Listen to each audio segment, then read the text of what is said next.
Recording in progress.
Bună dimineața! Stimați invitați și dragi participanți, vă salut în această Good dimineață. morning, dear participants and invitees. I'd like to welcome you at this event related to Republic of Moldova's joining the European Union from objective to social cohesion goal. Thank you very much for participating in this meeting. I hope this will be useful and for everyone. We have here this event invited people of the public authorities responsible for the European integration process, of the diplomatic corps, of media, experts and civil society, as well as academia and representatives of the diaspora. If I may, I will explain in a couple of words what was the reason at the basis of organizing this event. We all know that the Republic of Moldova is firmly anchored in the European integration process. We became a candidate state in 22, and recently there have been initiated the technical negotiations on the last three clusters. Nevertheless, the figures show that the support for the integration is quite modest, and the last surveys show a slight decrease. And this is happening before the implementation of some difficult reforms, not always popular, but indispensable for the European integration process. I shall admit that regretfully, the use of European integration as a political slogan led to a paradox. Instead of joining the society, This is creating divisions.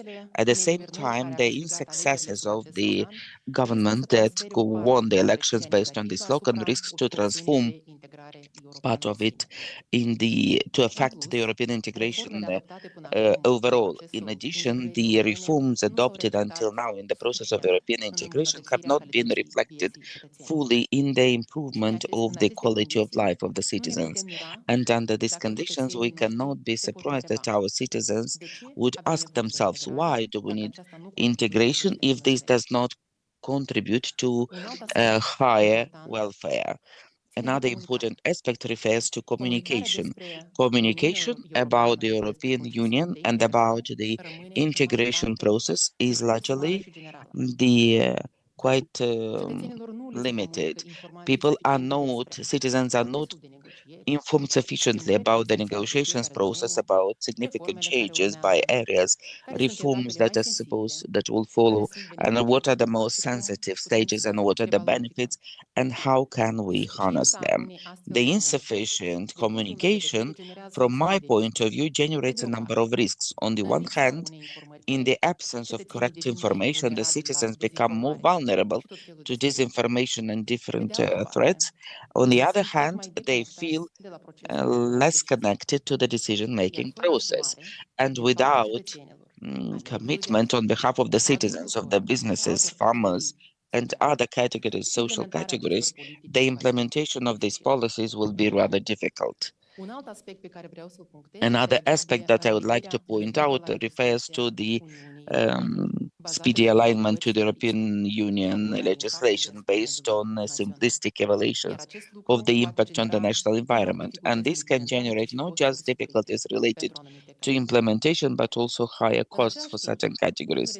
At the same time, the recent declarations of the European officials say clearly that there will be no shortcuts for the Republic of Moldova. This shall not in fact make us sad. It means we need to do our homework, to hurry slowly and to negotiate smartly and to see where we can align quickly the legislation and where do we need transition periods. In this sense, the experience of the states that did go through this path is essential. Among the leaders of the 2004 European integration wave, both in what regards the negotiations as well as the absorption of European funds, is Poland.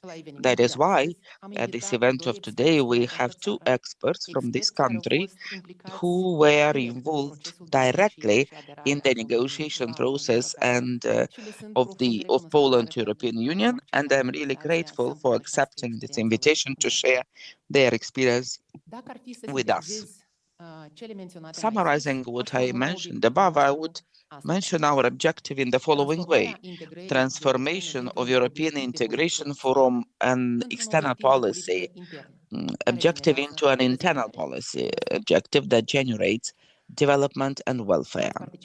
Dear participants, we would like the discussion of today to be just a first one in a number of debates related to important issues for our society. And let's not limit ourselves just to Chisinau, but to go to the regions and talk to people from different regions of the country. And probably now is the moment to what I refer to when I say we. The organizer of the event is the civic movement We Build Trust. It's a movement that it's at the start. It's formed just from a core group and group of initiatives bringing together different experts from the country and diaspora. It's an apolitical movement that hopes to enhance transparency and accountability of the Governance Act. It's not yet formalized. It's open to all those who wish to get involved, individuals as well as professional organizations or civil society organizations. Today, I have invited people responsible for European integration in the government. Some of them did not manage to join us, but we are really happy that we had the confirmation and will get and we'll get today visit participants from the parliament.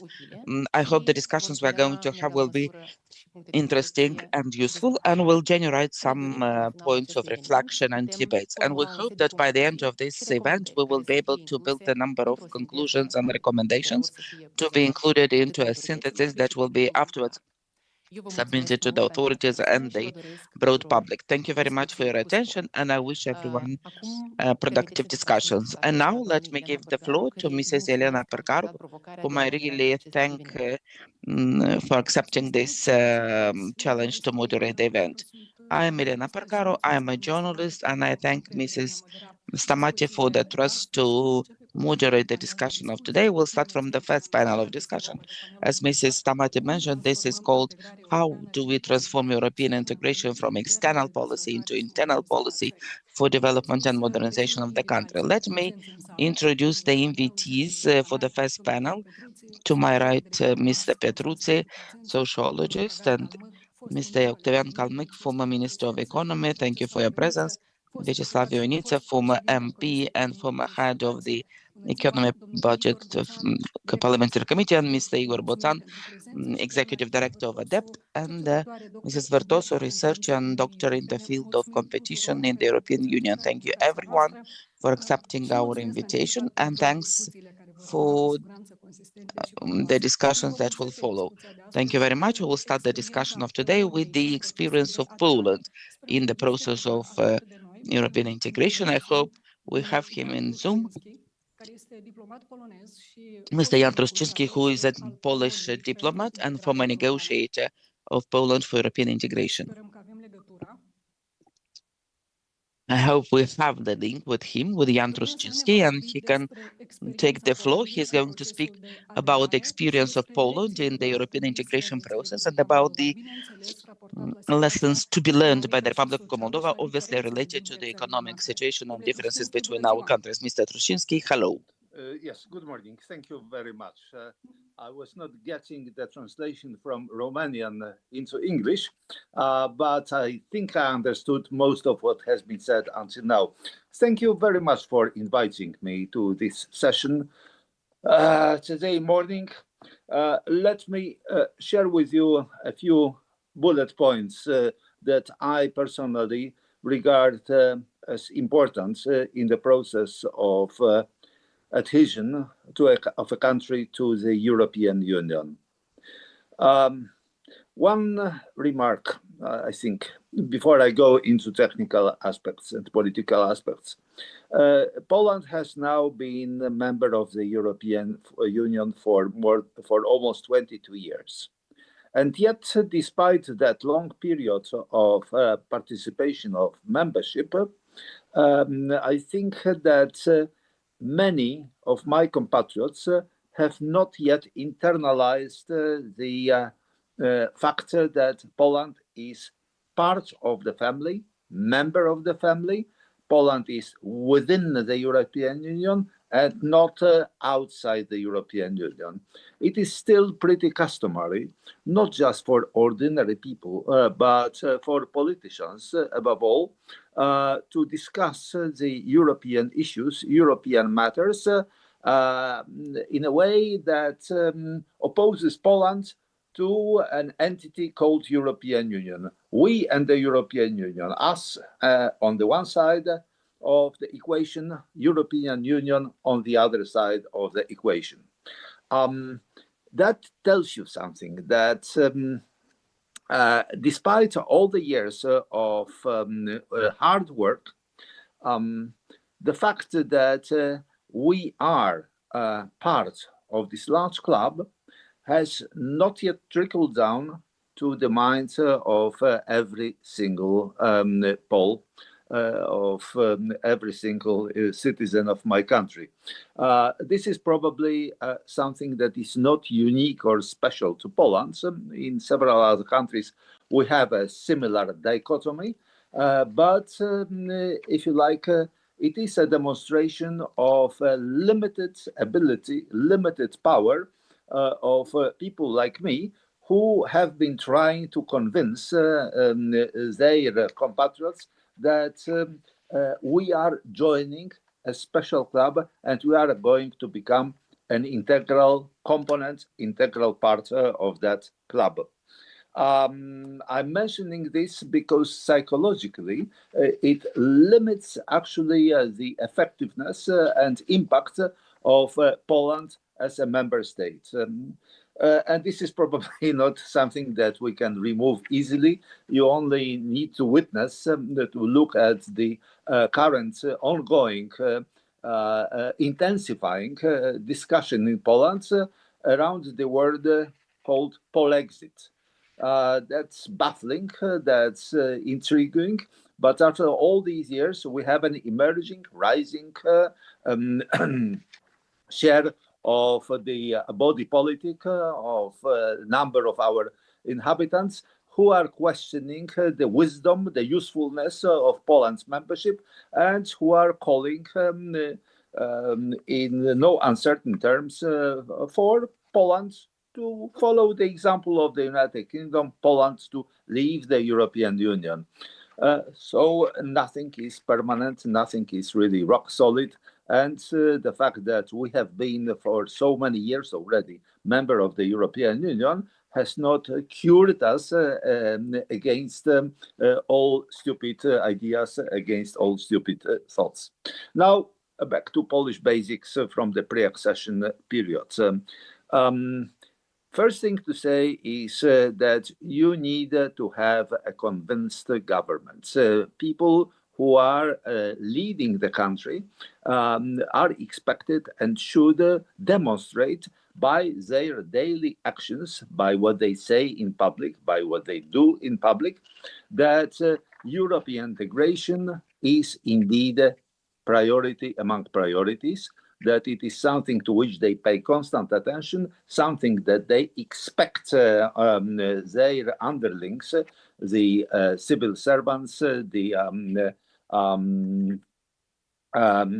different bodies working with the government to follow suit and to internalize the European integration as something that is indeed a priority in the daily action, in the daily professional activities. There must be no doubt about that. And this is something that actually people should expect and demand from their political leadership. Giving leadership and demonstrating every day in every action that European integration is indeed a constant priority, unswerving priority. Second, in order to help themselves in getting this internalization process done and fixed, the government needs to have a multi-annual program of alignment with the requirements of membership. There must be an instrument called National Program of Preparation for Membership or Adoption of Acquis Communautaire, or however you wish to call it, but there must be an comprehensive multi-annual program demonstrating, showing what is to be done, how it is going to be done, who is responsible, what resources will an institution, a body, have in order to get its part of the preparatory job done on time and in good quality. So the national program is a must. Obviously, it must be detailed enough and transparent enough, not only for those directly involved, for the politicians and civil servants to use it as managerial tool, but it must be also transparent enough for the stakeholders outside the government to see what did the government plan, how is the government delivering on its program, what has been done on time, what is delayed, and if delayed, why, and what is being done by the government in order to get rid of deficiencies and delays. So a minimum of detail regarding the program of preparations, and a minimum of transparency, allowing the stakeholders, the society at large, the civil society, to get involved and to actually participate and follow the work of the government. It is something that we have had, and it is something that it did indeed help us a lot in our preparatory work. There must be, that's my fourth point, a good quality of cooperation between the governments, the government coalition running the country, and the parliament. After all, the government prepares the draft laws, the parliament discusses and passes those laws. And of course, you are well advised to make sure that the final product, the end product leaving the parliament, is exactly what the government proposed, what the government needed and wanted in order to come one step closer to meet the requirements of membership. This matters. Why does it matter? Because if you have good quality of cooperation and understanding between the government and the parliament, the work indeed is getting done on time and with sufficient quality, meaning that the alignment process is indeed taking place effectively. And why does it matter? Because at the end of the day, when it comes to the accession negotiations, the progress in negotiations is measured and done only on the basis of how much work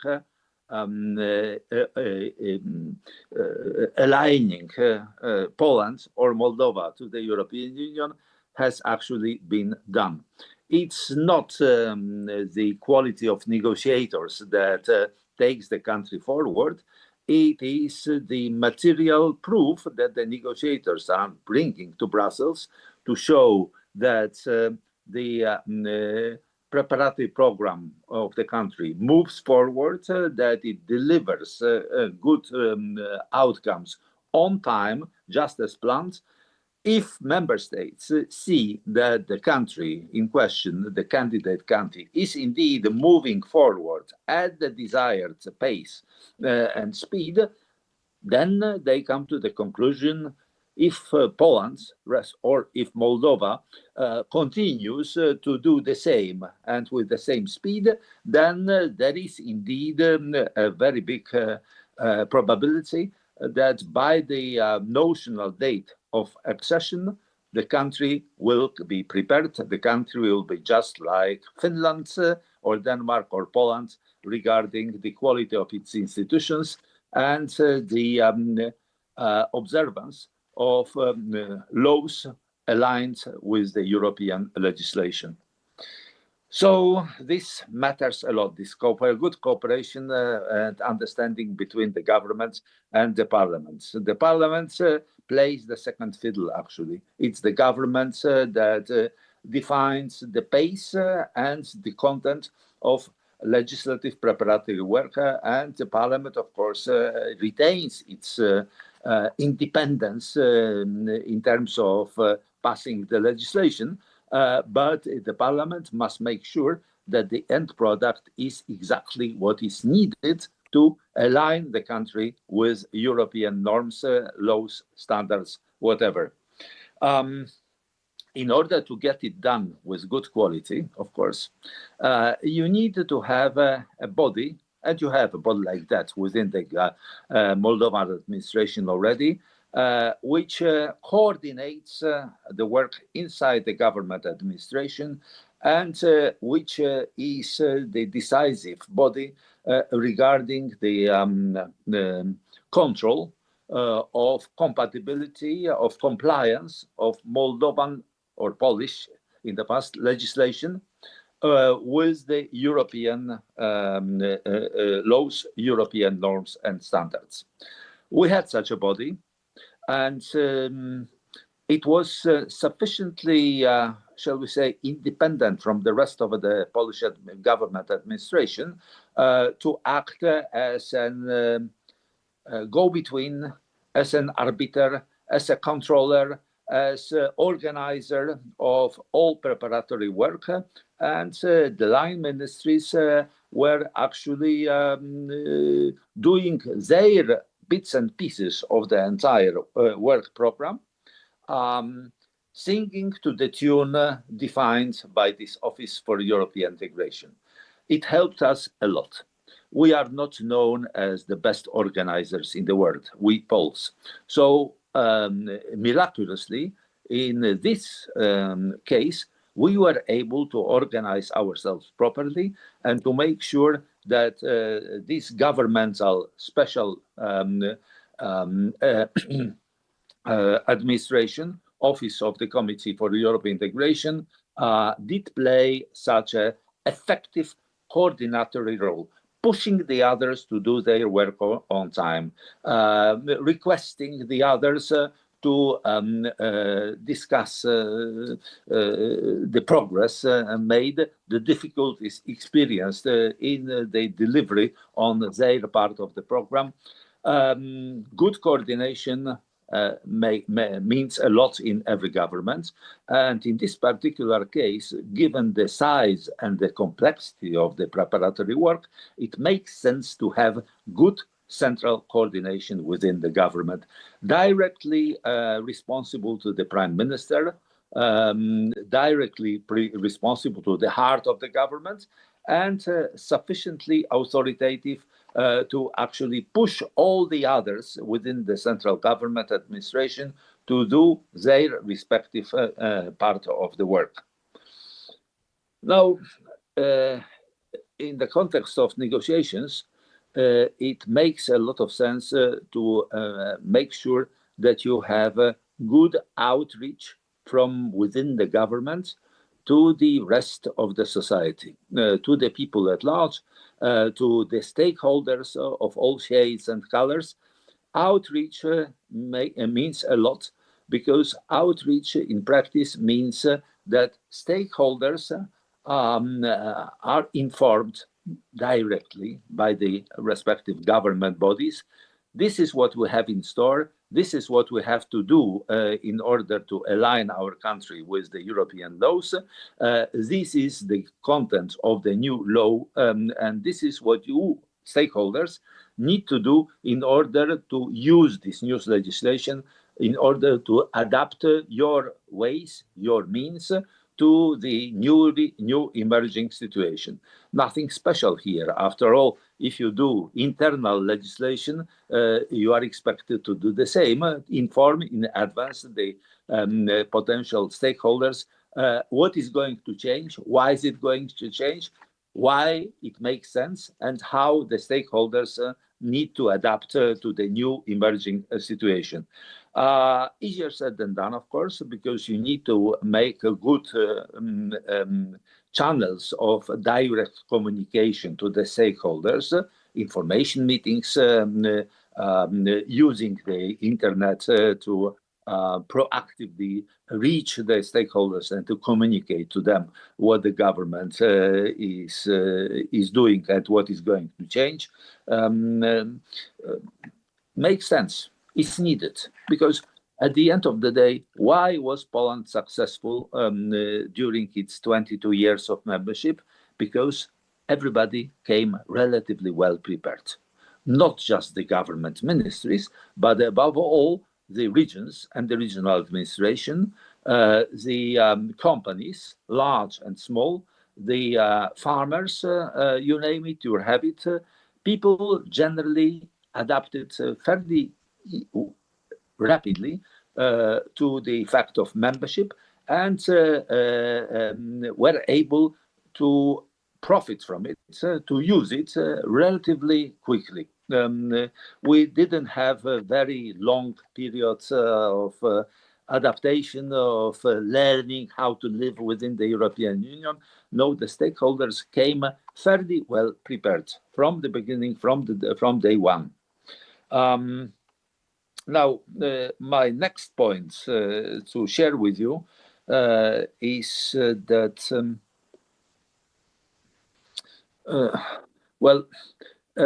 in negotiations, the government is dealing with interest groups, with lobbying from different corners of the country, That's understandable, that's normal. Now, stakeholders usually push the governments to consider long transition periods, to consider special tools shielding them from external competition, conserving their privileged part of the market, and so on. This is unavoidable. But in order to get the job done properly, the government needs to have its own analytical capacity, needs to have its own independent sources of in-depth information on what is really needed for a given sector or part of the national economy, what must be done in order to adapt this sector smoothly to life on the single market, life in the European Union.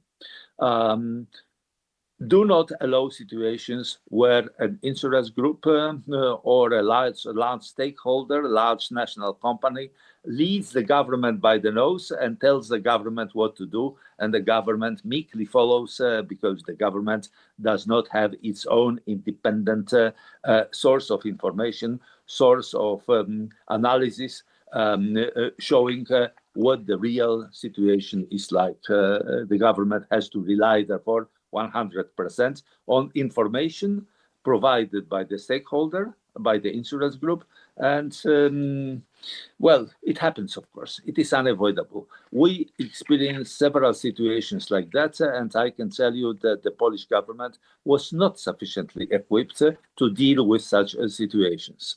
So this is something to which you also need probably to pay attention. Now, ladies and gentlemen, last but not least, the process of adjustment to European requirements takes, as you know, several years. You have already been doing it for several years, and some more years are there in for you to continue the hard work. And this means that the government, which always has limited amount of money to spend on European activities, limited number of specialized staff to deal with that, needs to plan the use of material, financial, and human resources. And usually, the size of all these resources has to grow the closer you come to the date of membership, because you need more, not less, specialized staff to deal with the common agricultural policy, management of it. You need specialized staff to deal with the structural funds, with the cohesion policy and its tools. You need more people, not less people, in all kinds of specialized agencies, inspections, bodies which perform regulatory or enforcement functions, operating the presence of Moldova on the internal market of the European Union.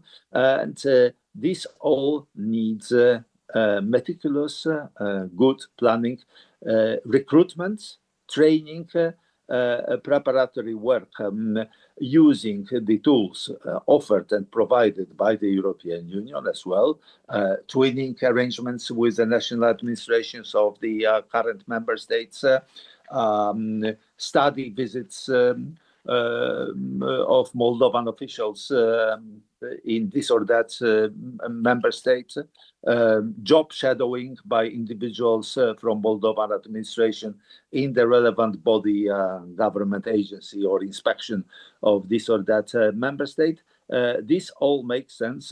Poland was using it a lot, I must tell you, long time ago, but we were using it, and not just at the central government level, but also very, very often, very much on the level of regional administration. This is why Poland is such a good performer on the use of cohesion money from day one of our membership. So this all needs to be planned, and this all needs to be done in good time already before the accession. I could go on and on, but I think I will stop here. Just one final word. Outreach to the stakeholders, I already mentioned. Outreach to the entire society is also something that matters. There should be an information program to approach directly and proactively the people and to inform them about different aspects of life in the European Union. There should be support for civil society organizations which try to do their job in preparing the society for a future in the European Union. There should be help for European school clubs. We had a couple of thousands of such clubs in primary and secondary schools throughout the country in the years before accession. And the government is well advised to allocate sufficient amount of money and specialized staff to organize and help the civil society in these kinds of information efforts directed at every single citizen of the country. We did it with mixed success and with mixed, I would say, intensity throughout the period preceding our accession. We were not entirely successful with that, but we regarded it as an integral, indispensable component of preparation, not just legislative adaptation, not just institutional adaptation, but also and above all, outreach to the stakeholders, and even more importantly, probably, outreach to the entire society using the dedicated tools, dedicated amounts of money, dedicated staff, people to serve as intermediaries and help as helpers, as messengers, bringing information to the society on what it will mean to join the European Union. How is life within the European Union? So this, in a nutshell, are the main, I would say, aspects of preparation for membership, which I still keep in mind after all these years, and which I personally, as a former chief negotiator of the country, regard as particularly important, decisive, in fact, in terms of how successful or how unsuccessful a country is when trying to align with the European Union ahead of its accession and membership of the family. Thank you very much for your attention. Yeah, this is where I want to stop. Mulțumim foarte mult, domnule Trușcinski, pentru această prezentare exhaustivă și pentru că Thank you very much, Mr. Trușcinski, for the comprehensive presentation and for sharing the experience of Poland. Now we continue the discussion with Mr. Botsan. Mr. Botsan, my question is, how do we identify and make the internal resources for European integration, and how do we make good use of them? And I also see the representatives of diaspora, the current or the former, and how do we attract diaspora for that? Thank you, moderator. Based on the speech of the previous presenter, I would like to say that this is the magic of the EU. You join the EU if you can, and you leave the EU if you wish to. Now we are trying to see whether Moldova can become a member of the EU. The panel is called "How do we turn European integration from foreign policy into the internal policy of transforming the society?" From the very beginning, I would like to say that I do not know how to do this, but I've accepted to take part in this reflection exercise. And I think that this exercise is very useful. A great statesman said that foreign policy is a continuation of internal policy. And this tells us that these two are very close. And what I said is applicable to the situation in the Republic of Moldova.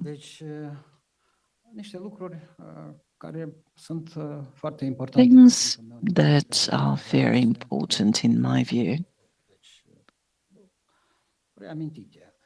And we need to remember that the referendum in October 2024 has amended the constitution, and now the preamble of the constitution says that European integration is a strategic objective of the Republic of Moldova.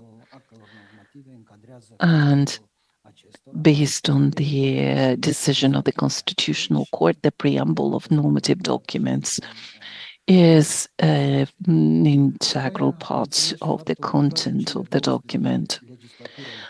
All the 12 legislatures of the Parliament of the Republic of Moldova, without an exception, have adopted strategic documents and promoted policies of European integration. Agrarians did that, communists did that. Agrarians were the only ones who have adopted a foreign policy which contained European integration. And the communists, if you remember, they had a mandate to join the Union of Russia and Belarus, and still they changed the vector of foreign policy, and they signed the decree on European integration of the Republic of Moldova. I would like to say that the political class has taken a noteworthy effort, and we had the plans of action and then the association agreement.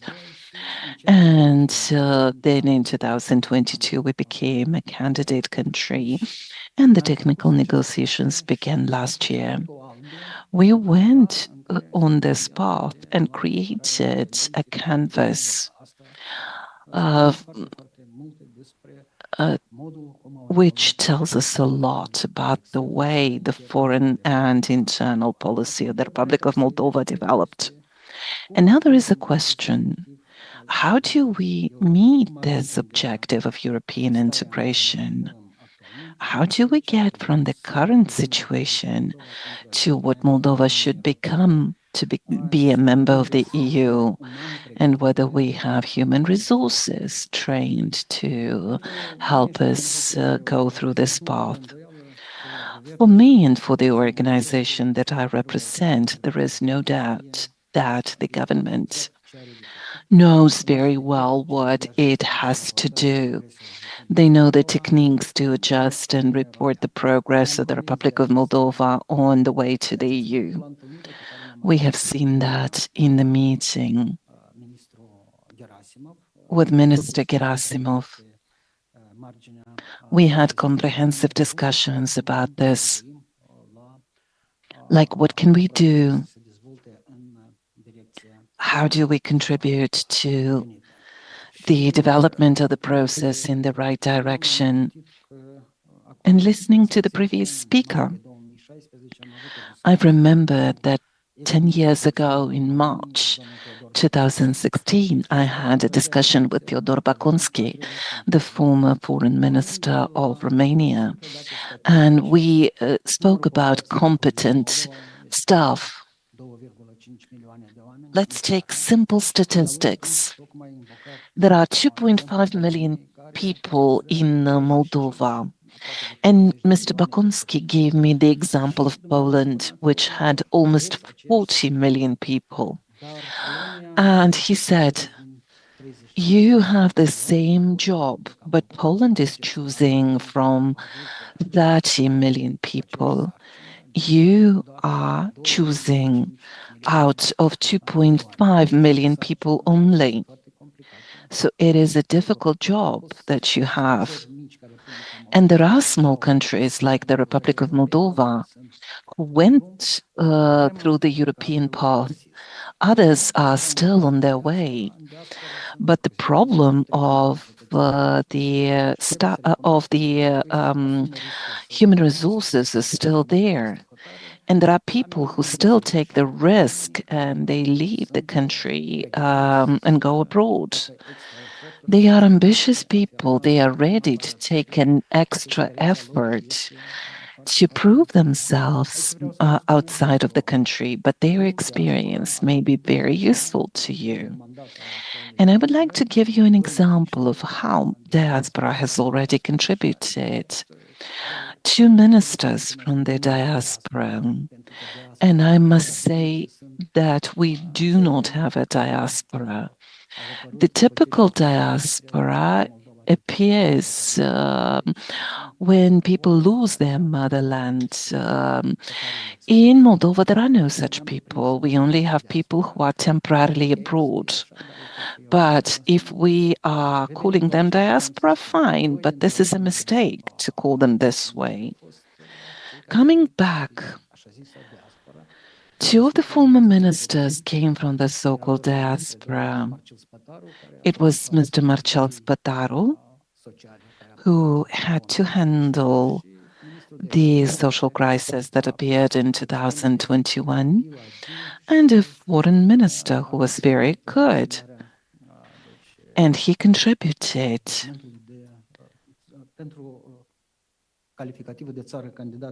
to the fact that Moldova has become a candidate country. Coming back to the resources, it is important, and we have heard that already. Almost half of the people in Moldova are totally not interested in politics. These are the resources, briefly, which Moldova has to use to do what it needs to do in order to handle a very difficult task. Now, let me tell you a bit about my own experience that brings me to something that has a practical impact. In our depth, we tried to find answers to those questions. As I told you, we had meetings in the government with Ms. Gerasimov and her colleagues, and we understand that there is a need for cooperation. Our answer is that we, as organization, we can get involved in these matters fundamentally, in electoral matters as well.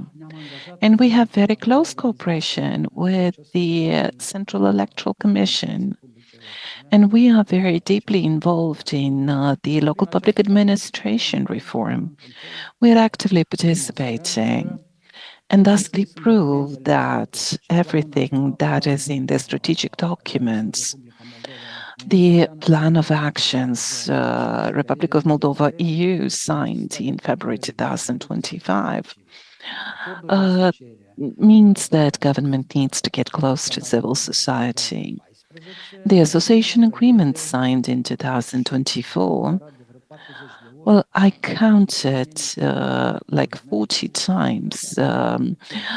I've seen this. The plan says 40 times cooperation between the government and civil society. The government of the communists in 2005 signed the plan of actions between Moldova and the EU. And then the strategy of the development of the Republic of Moldova for 3 years was developed. And I was surprised to discover Ms. Greceanu was responsible, and the government actively, very actively cooperated and insisted to have civil society organizations in the process. They wanted their experience in the design of this document. It was a robust document. The destiny of that document is a different story, though.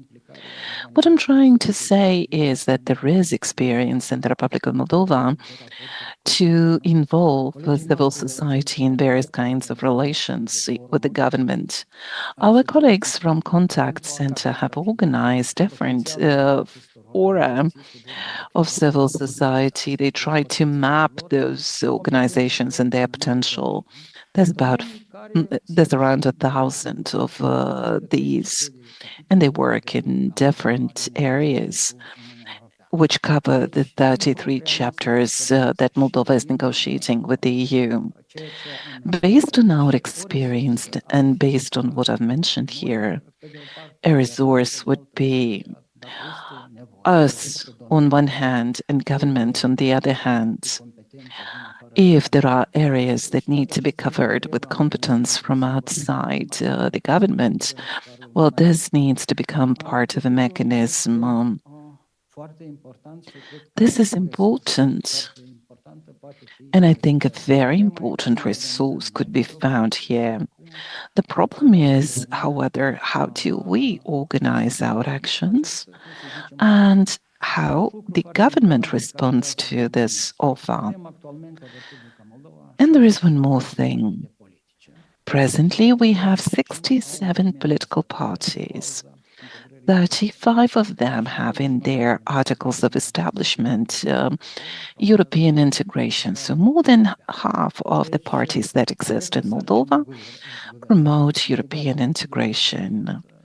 And the task of the government or the governing party should be establish a dialogue with the main pro-European parties. We shouldn't have any kind of illusion in this sense. We know that 1/3 of the parties do not work. Others are in not a very good condition. Local elections are the key mechanism of detecting the capacities of parties.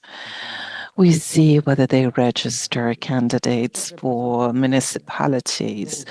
Only 1/3 of them do that. That's around 20 parties. But so that means around 10 of them have a potential that needs to be used. And the job of the current governing party would be to be open and to have an initiative. Those parties have a potential number of people who could be attracted in the process. And based on our experience, we can tell you that there are coalitions of NGOs. Besides the ones that I've mentioned, there is the Coalition for Free and Fair Elections. There's a coalition of the media, and they should be a model to follow. The organizations should be able to provide added value. And we must never forget about communication because it is important.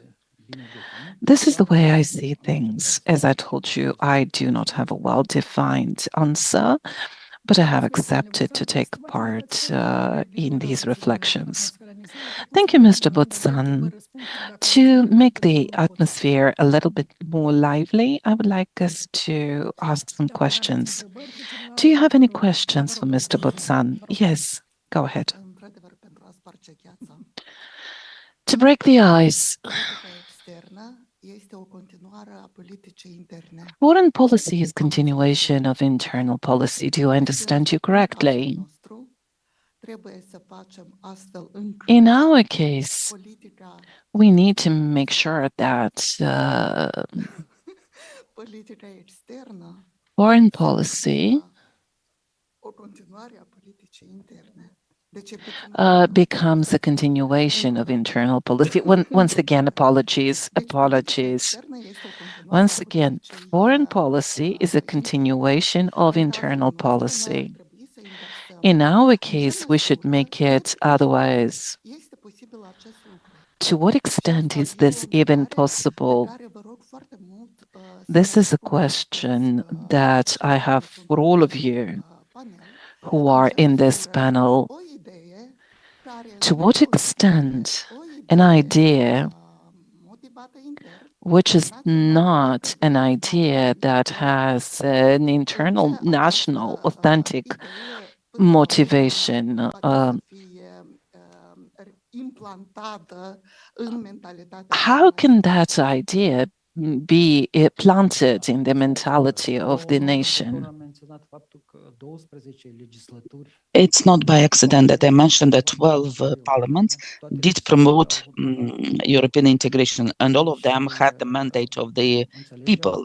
So that's why we understand that there is this policy, internal one, in which motivates the governance, no matter which is it, at different stages, to promote this European integration vector. Now we are in a situation in which the governance started technical negotiations with the European Union, and it needs stuff. We have had the experience of Poland, in which it was very clearly mentioned that the governance can come ideas, knows very well the mechanism. I got convinced of this.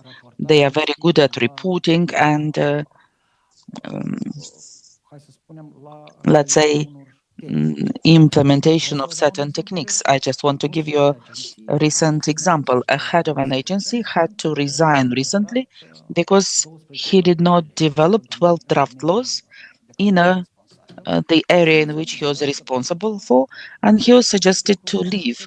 And this shows that the governance, in fact, manifests the vigor when necessary to cope with the tasks it has in this European integration process. The gap, in my opinion, as I said, is rather between what our colleague from Poland said, between the situation at the grassroots and the situation as seen or reported, the efforts of the government to develop draft laws. You can draft laws, you can report it, but what you have on the field at the grassroots, you don't know. There are lots of examples in this sense. And the experience, again, that I got back, if the farmers, would have associations that would and are very active in adjusting the situation in the Republic of Moldova in this particular area, aligning it to the requirements of the European Union. If different other segments, like, for example, the importers, exporters, that's what comes to my mind now, or the producers of something there and so on, would understand that they need to organize themselves into associations, but not act each enterprise working in a certain area acting or contributing to European integration, but associations that would hire specialists for their particular area, and for this specialists to come into direct contact with the government to be sure that what the government is doing is not just about adaptation to the European Union requirements, but also appropriate for the situation at the grassroots. That's how I understand the things, and it seems to me that's the correct path. I was pleasantly surprised as what the Polish colleague was mentioning is somehow coinciding with what is happening in the Republic of Moldova. But I'm repeating myself, what we have is a very narrow segment here in the Republic of Moldova. As I see it, we need to expand it at the level of the whole society. The mapping that was done by the colleagues from Contact about the potential and areas of competence of the civil society organizations shall be brought or revised and updated And with this mapping and this desire of the lead organizations from this area to get to or to knock at the door of the government, invite them for discussions, to tell them that it's not sufficient just to draft laws according to the acquis communautaire, but there is need for these draft laws to be implemented in the Republic of Moldova to be adequate, considering the potential we have. This is, I believe, what will happen. I hope I answered your question. Yes, thank you very much. Please. Hello, I'm Serafim Gangan from Agro TV Moldova. You said, Mr. Botan, that over half of the political parties of the Republic of Moldova are promoting European integration. Tell me, please, how much this can lead to the European Union integration and why so many parties are just on paper? Yes. I refer to statistics. That is why the parties are just on paper. It's the right of association into political parties of the citizens of Moldova, and that's a normal process. If we compare the Republic of Moldova with the European Union countries, and looking at the statistics, we'll discover a very interesting thing, that the active parties, about 20 parties of the 66, about the same number of active parties exist in most of the European countries. No matter in Spain, if you're interested, for example, there are 3,700 parties. At least 5 years ago, this was the number of registered parties. And in Moldova, we have 67. When someone says that in Moldova we have many political parties, people do not understand that it's the right for association. And we remember the Constitutional Court decision of February 2020, which liberalized this process of registration of parties.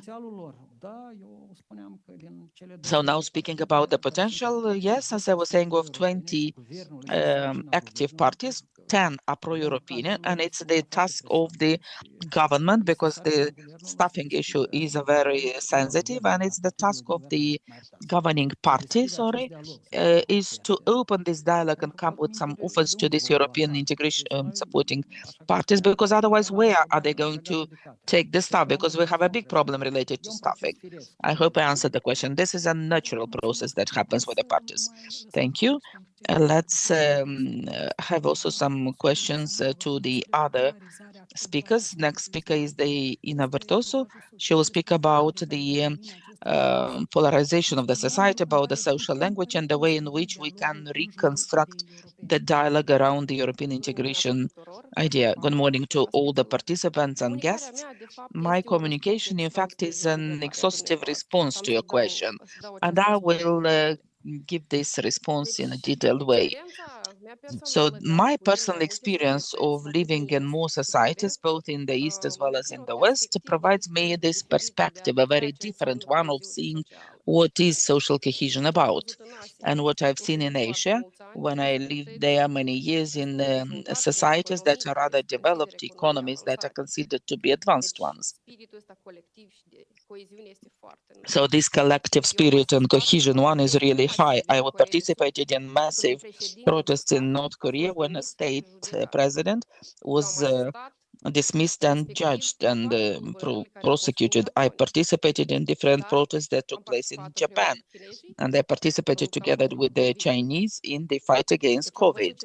So I've seen what social cohesion is about. And now imagine what I felt when I came back home and found a society that is deeply divided, and not just ideologically, not just based on religious, but also informationally, including politically. So this social cohesion is necessary if we follow a common objective. In this case, we're speaking about European integration, and the question is, how can we track this objective at the national level if we don't have social cohesion internally? So this is the main question here. This social situation has a lot of explanations. I try to analyze more reasons and what led to this. So let's start from the fact that I'm monitoring very closely what is happening online, where I'm also active. Yes, there are opinions that are totally opposed. Some believe that the European integration is an irreversible process that will contribute to economic development, modernization of the society. Others perceive European integration as a threat to the sovereignty of the country. The concept of sovereignty is to be discussed, and also to identity and national interest. This is not just the result of some differences in opinions. We have to recognize that this polarization appeared as a result of the exploitation by the politicians. Our politicians have exploited constantly these differences. So that is why the problem of social cohesion and of the reconstruction of the dialogue is of vital importance to ensure this European Union integration process. But, as I said, there are more sources for this situation. This division between West and East Russia and Europe is fueled further on, and during the years we've seen that this did grow on both sides of the barricade. Instead of our foreign policy to be discussed in a pragmatic to explain the citizens what are the benefits, economic and social ones, it was transformed into an emotional mobilization instrument. It's an emotional one of the participants. Yes, the strategy did bring some votes, but the result was the division of the society on the one side and the other. So the West, or the West consequence here, is that both camps are treating themselves as adversaries. If you monitor the online space, you can see that often we get to hate speech. Another important factor is that this social cleavage was fueled by the low level of trust in the state institutions. Last year, I have presented a report in the Parliament of Romania for the International Forum Idemigo, organized by the Austrians and Hungary, where I showed clearly the data about the trust. And there are barometers which show that the trust of the is below 30 or 40 percent. So now ask yourself, with this level of trust, how can one go on in line with this objective, very important one? Why? Because why do we have this so low level of trust? Because for some citizens, the promises of European integration seem to be ephemeric. Why? Because they look at the actions of the government and the previous experiences, the scandals related to corruption, and obviously the promises that were not realized. It created this impression that this project of the European integration is not of the whole society, but of some political elite, and is rather a slogan than a real plan of reforms, because the commitment to this European integration path speaks first of all about real reforms. And I'll make a small correction. We did not start yet the technical negotiations. We are in negotiations before the negotiations. When are we going to start the technical negotiations? We'll see. But under these conditions, it's not surprising that a good part of our society is asking itself, but is it possible to have this European integration? An important factor that fuels this social divide is the very big distance between the citizens and the government, and unfortunately, I see it myself. So the citizens perceive the state institutions as functioning in a parallel society. So the daily problems of the citizens are always reflected only in their problems. They are living in different realities, facing different difficulties, and the government is speaking about other about political and geopolitical problems. So this distance between the citizens and the government did grow. And at the same time, this is reducing the trust of the people in the state institutions. If, for example, we follow a concrete objective, the distance shall be reduced.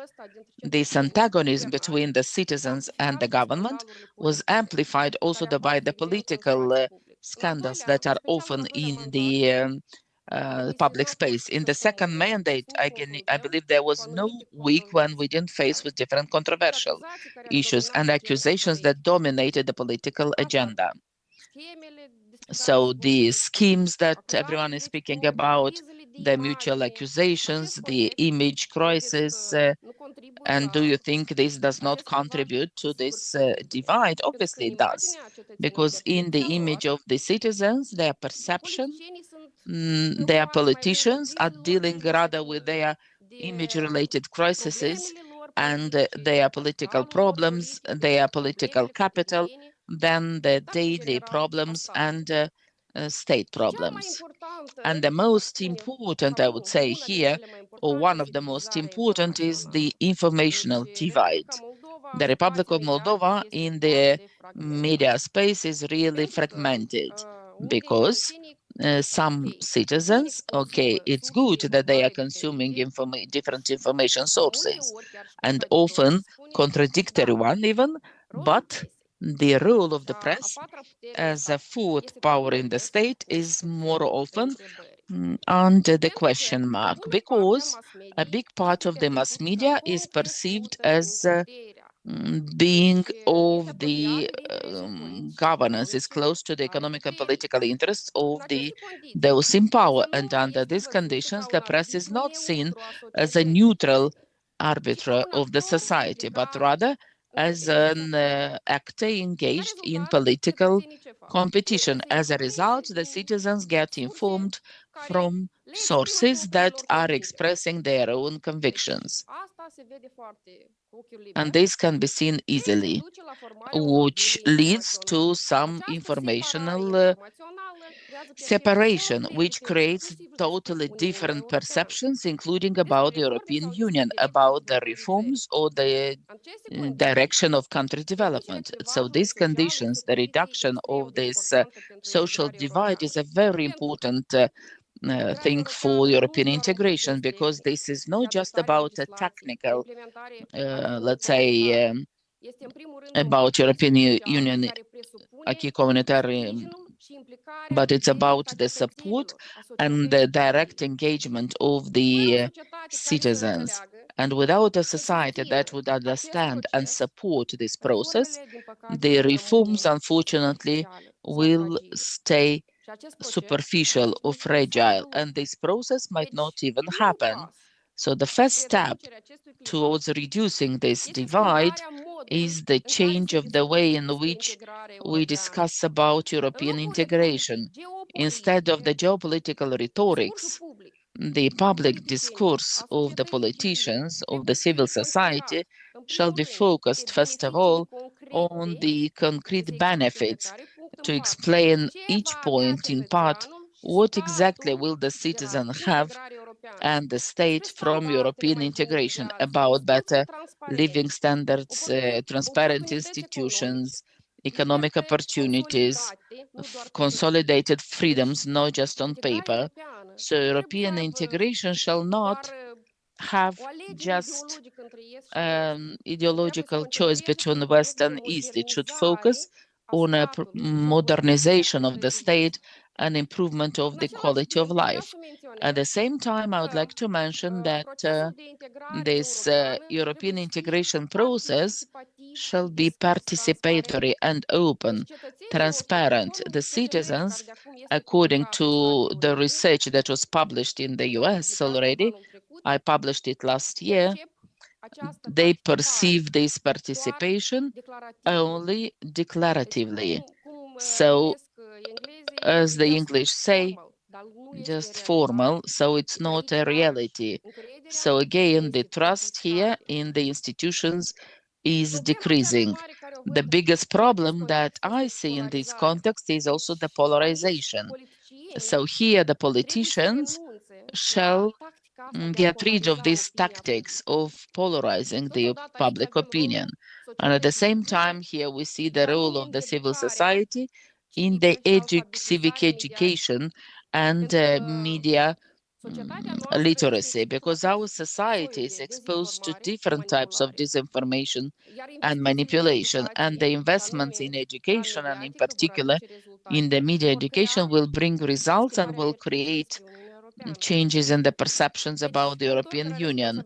So I'm getting back to the responsibility of the politicians. The political leaders in this context have a special role, and a decisive one, in modeling the political discourse. When the politicians are exploiting the fears and the divisions to win electoral capital, they are directly contributing to enhancing this, enlarging this divide. It's clear that in a society, it's always different opinions are going to exist. The diversity of opinions does not mean weaknesses, not at all. It means democracy. It's a normal characteristic of democracy. So the dialogue between the parties, opposing parties, shall be rebuilt. And I would like to say that it's really difficult to reconstruct this dialogue when the criticism coming from the society of the citizens are immediately labeled and delegitimated.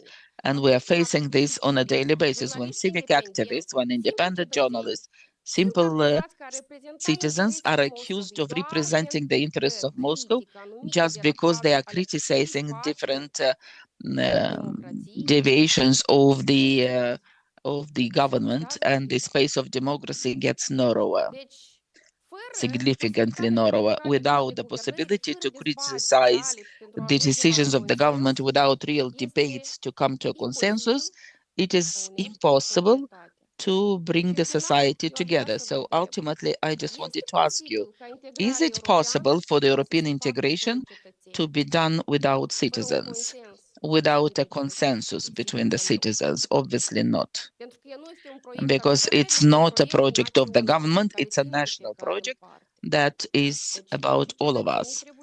And the citizens shall get involved, and the government, as well as the civil society. And I just wanted to point out the real civil society, the authentic one, which develops certain ideas, not just for those governing the country, but for the citizens and national interest. So the civil society shall create space for dialogue between different social groups, even if they have different visions and opinions, to create platforms for discussions and community projects of engagement. And when people are discussing one with the other, outside the political rhetorics and division policy of polarization in the online environment, that can identify easier the common interests, and citizens can also contribute to the decrease of this social divide.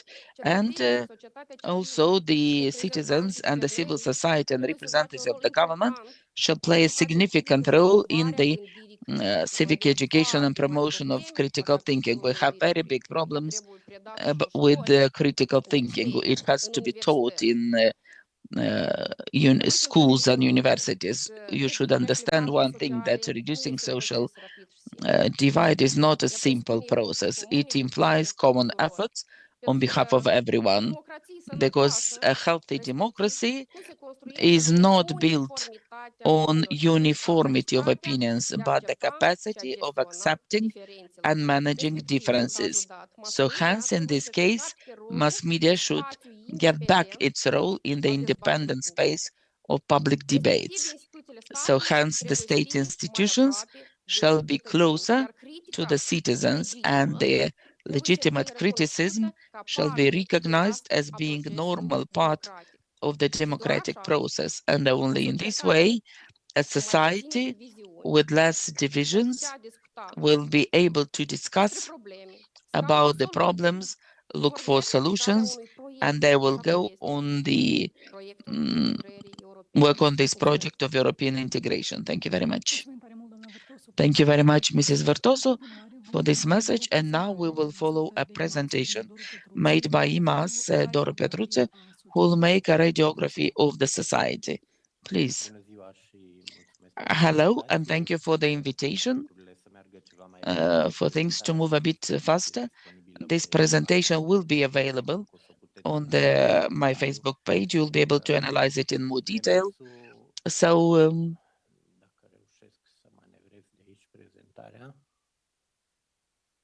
pare că nu. O să rog colegii atunci să mă ajute. Demersul meu, practic, vizează o sinteză. What I wanted to say is it's about a synthesis of the sociological data. You'll see that it's done for long periods of time. And the first thing I wanted to pay your attention to is the one referring to the support provided to the citizens for the European integration idea. And we've seen this evolution in the last 5 years at a maximum level during the year 23 and up to the year 24, when we got to the support of 56% of the population. And then the announcement came with the organization of the referendum on the same day with the elections for presidential. And the result registered during the referendum on the territory of Moldova was 45.4%. Obviously, all these data that you're going to see here are registered in the surveys carried out on the territory of the country, without ignoring the share of diaspora, which I want to remind did grow in the last 10 years from 1 to up to 20% of total votes. So with the whole of the diaspora, we managed to get a bit more than 50%, but on the territory of the country, there was registered 45%. So by about 10 or 11% less than the moment of 23-24. And then afterwards, the elections followed, the parliamentary elections followed at the end of last year, where on the territory of the Republic of Moldova, PAS did get 44%. And I'm clarifying these two figures because these, as you will see, are quite a lot related to the support, which obviously we've seen a moment of optimism after the elections of last year, but overall, at least at the level of the month of February of this year, we see 44%. It was a bit more optimistic, as I said, immediately after the elections in the survey of December 25, when we had 30% of those who considered that the Republic of Moldova can get European integration before 28. And then at the beginning of the year, it led to a decrease by 6%. And even if the timeline is expressed up to 30%, the optimism rate is decreasing, and from 41 to 33%. So the preference of the population, as you can see, over 50%, is that this process, European integration, shall include Transnistria. And since it was lots of problems were mentioned, one of the problems that the population sees in relation to the integration process is the lack of transparency of funds, and in particular, the inefficient way. And here you can see that 2/3 of people consider that the funds obtained from the European Unions, different grants or loans, are used rather in an inefficient manner. Obviously, we will stop here a little bit more, at least 1 minute, because European integration implies also a process of acceptance, of social acceptance of the changes that are going to be proposed, and the trust in the institutions is an indirect indicator of the capacity of the state to implement reforms, and it also can give us the possibility to understand when the citizens of the country see the actions of the government as being illegitimate. It can speak to us about the capacity to respect the framework and listen to the institutions in crisis situations. What we can see here is a very low trust in at the basis of the of this ranking. We see the justice sector, the political parties, and the parliament, the institutions that are supposed to lead us. And many of them are below 20% a degree of credibility, and even more, mass media and NGOs are registering during these years a descending trend. In other words, things are different. If we look at the social institutions, like much higher level of trust in the church, in the educational institutions, and the health system, a very important topic, the topic with which the elections were won in 2020 and 21 was the reform of the justice sector. There were some perceptions at the beginning of the year that at the beginning of 22, the things in this reform are moving a bit more concretely. And with time, the perceptions did move gradually rather to the idea of blockage, and then after 50, sometimes over 60% of the people who believe that things in the justice sector do not change, even more the same corruption like in the past. At this moment, the injustice sector is a failure.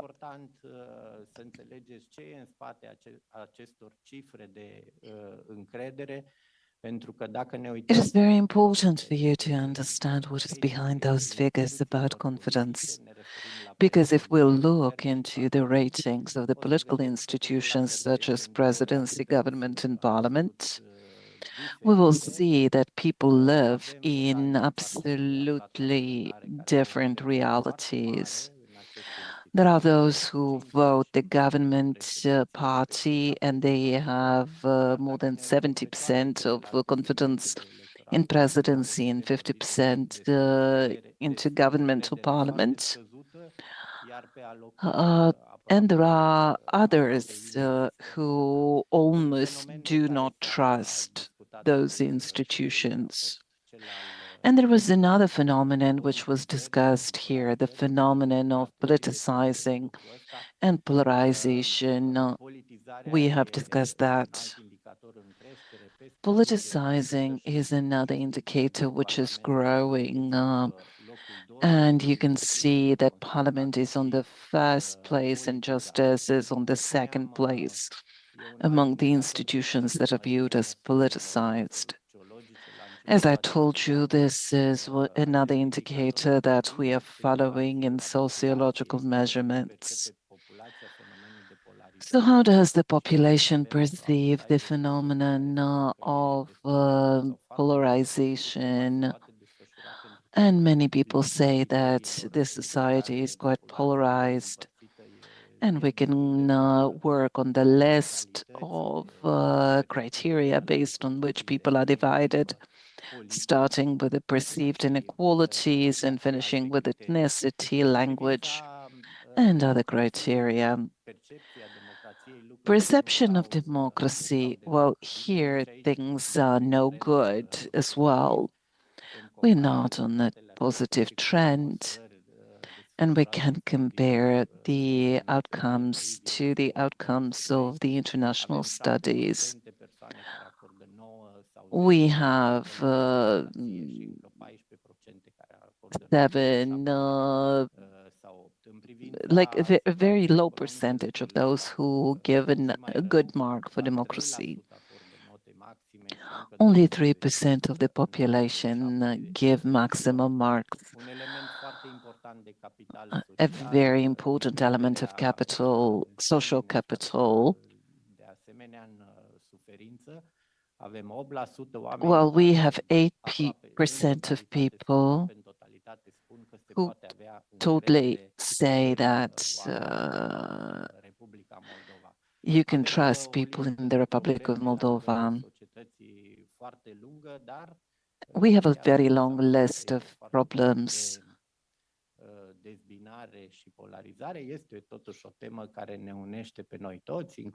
And this is a topic that unites us all. We have the issue of high prices.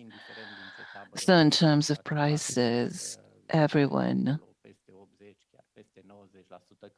like 80%, 90% say that the issue of prices is a major issue or a moderate issue. But the list is long, and on top of the list, we have poverty and migration. And we have 1/4 of the population who are still trying to adopt and who are more or less fine. But the share of those who are not happy is still big. Pessimism is not very high because it's part of the DNA of people. No matter what happens, people still stay optimistic.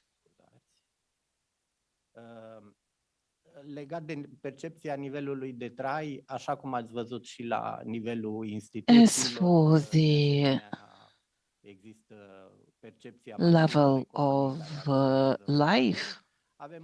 Well, we have the perception of a number of economies that work in parallel. We have those who vote for PAS, and after things change in 2021, the share of those who are happy with life is going up among those who vote for PAS. And people who live in the same economy but do not vote for PAS, they differ significantly. And again, we see a lot of issues related to investment, to the possibility to intervene. There is a lot of caution economically.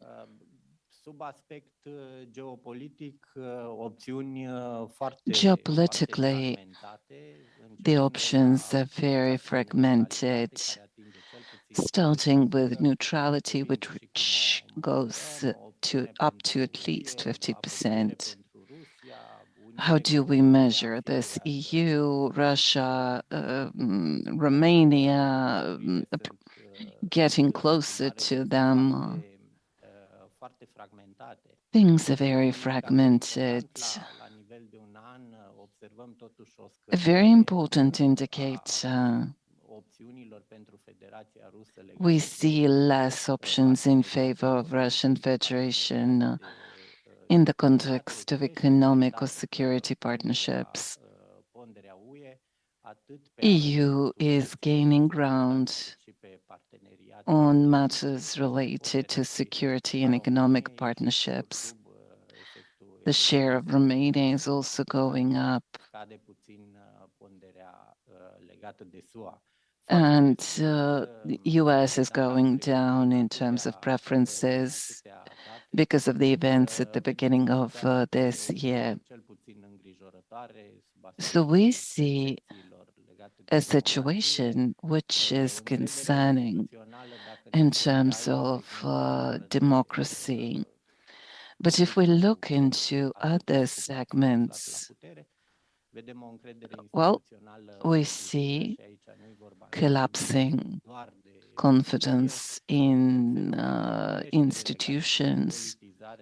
We see politicizing, polarization, reduced social capital, economic situation viewed as something very difficult. Moldova is going through economic crisis, and there is rather defensive projection of the future. And we need statistics about poverty, migration, and the situation in the Transnistrian conflict to this. The pro-European option, as you have seen it on the graphs, well, it does have a relative majority.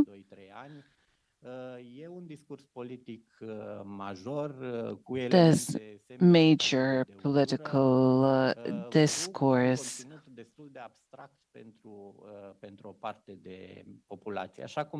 and some things are rather abstract for the population. And we need to think about the addressability. You have seen these figures of 44 and so percent. We need to think about a platform which will be relevant specifically for simple, ordinary people. We have to think about blockages, lack of transparency in the use of European funds, and provision of European support to one single political actor have turned this topic into a political and electoral competition. But if Moldova wants to take this path, in our view, this subject needs to turn into something that has something beneficial. Thank you. Distinguished partners.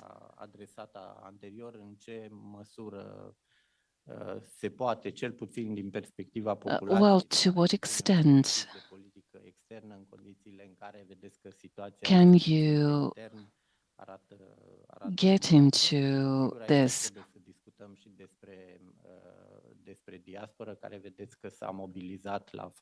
Well, I think we should talk about diaspora as well. We have a solution here which has to be actually on the territory, not coming from the outside. We have to think about the success path. And it actually could be very difficult if there's no support for the population.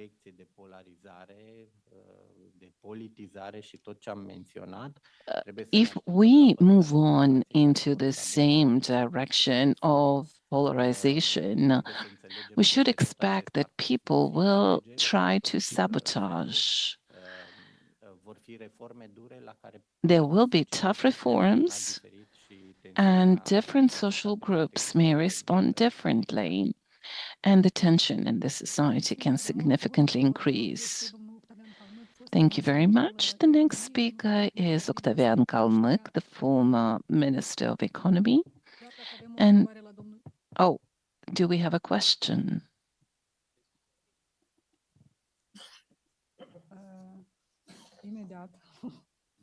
Just a moment.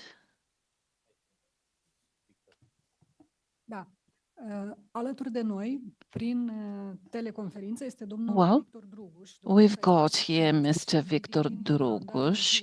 He is in Ireland and he's with us online.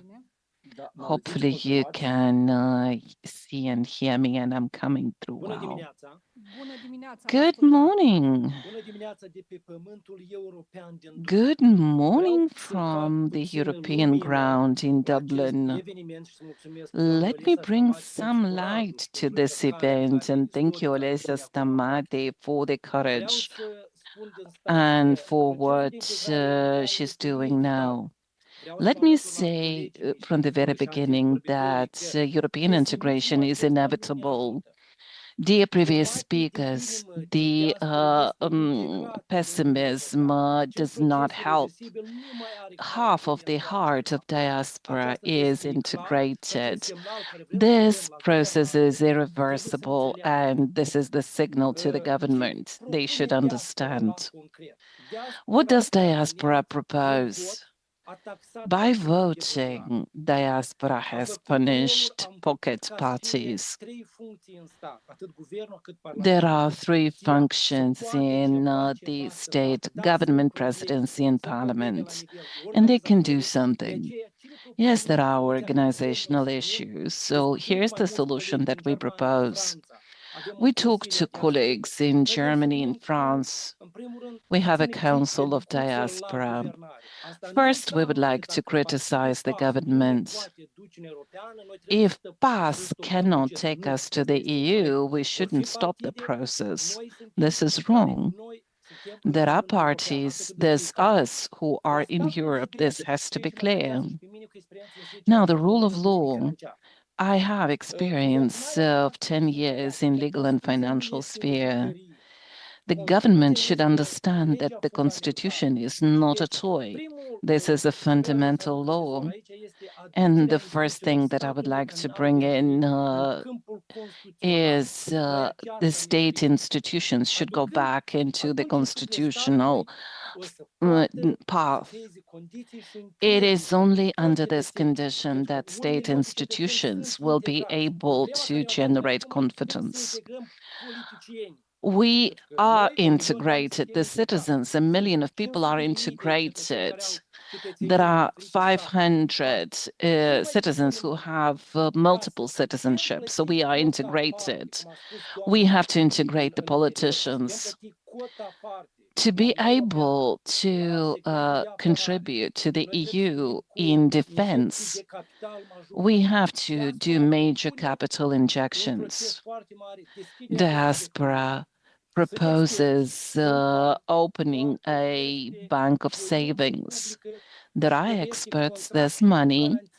We just need public will and contracts with legal guarantees in the state.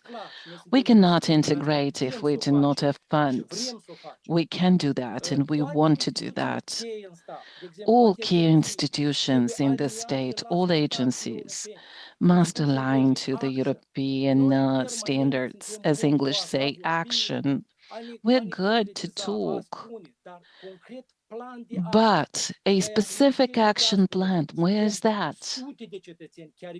There are hundreds and thousands of citizens in diaspora. There are professors, there are lawyers, and as Mr. Butsan has said, yes, we are lacking staff, and that's why the government should be open to the options. 50, 100 people, but they should be able to dedicate themselves. They should propose specific solutions for integration. I spoke to Mr. Igor Grosso, to Mr. Mariana, and they only came here to ask us for our votes. And I told them, ladies and gentlemen, open the option to make the diaspora members to become ambassadors. What do the ambassadors do? They do something really basic. They come to the office, they drink coffee, and they make photos. So, an ambassador, when he comes to his office, his goal is to actually bring the country into the EU.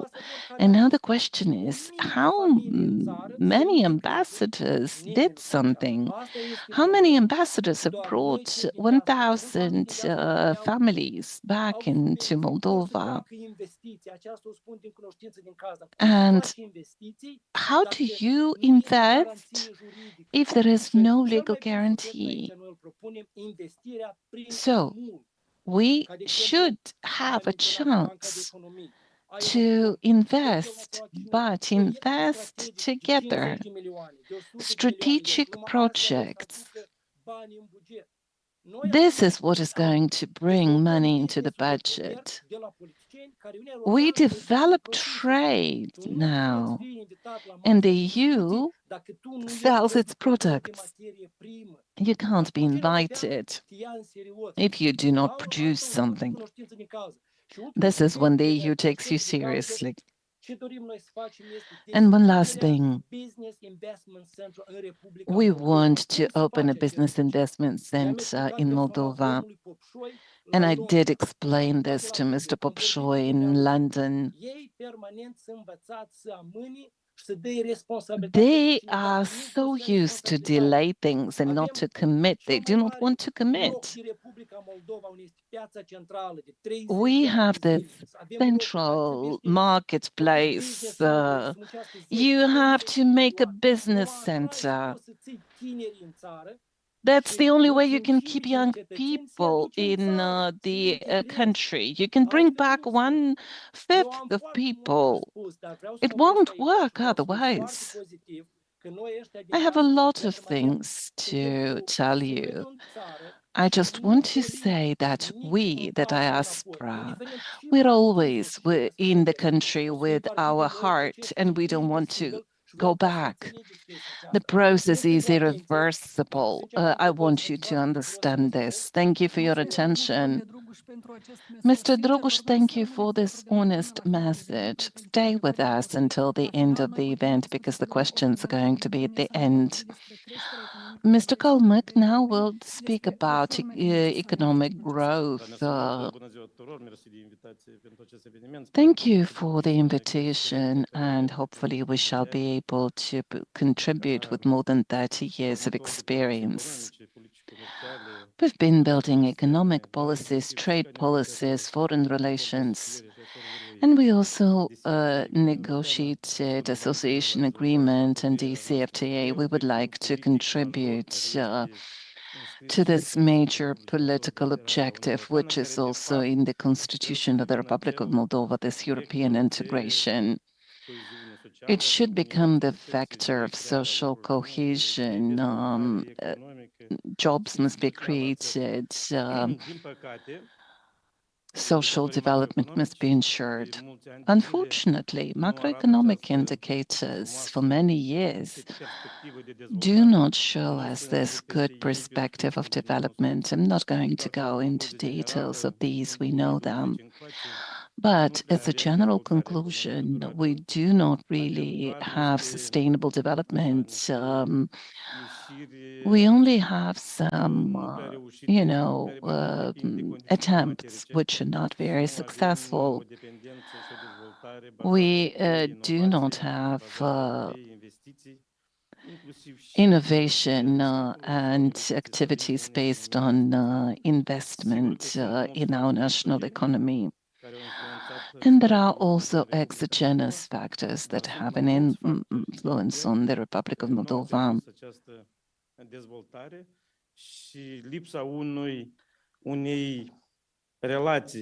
And there is also no clear connection between political objective and the political instruments of the state in all those sectors. This is what caused the discrepancy between our realities and public policies. And there is another sector that I would like to discuss, the energy, because this is what can give us sustainable economic development. No single integration process is possible because of this. EU does not need underdeveloped countries like the Republic of Moldova.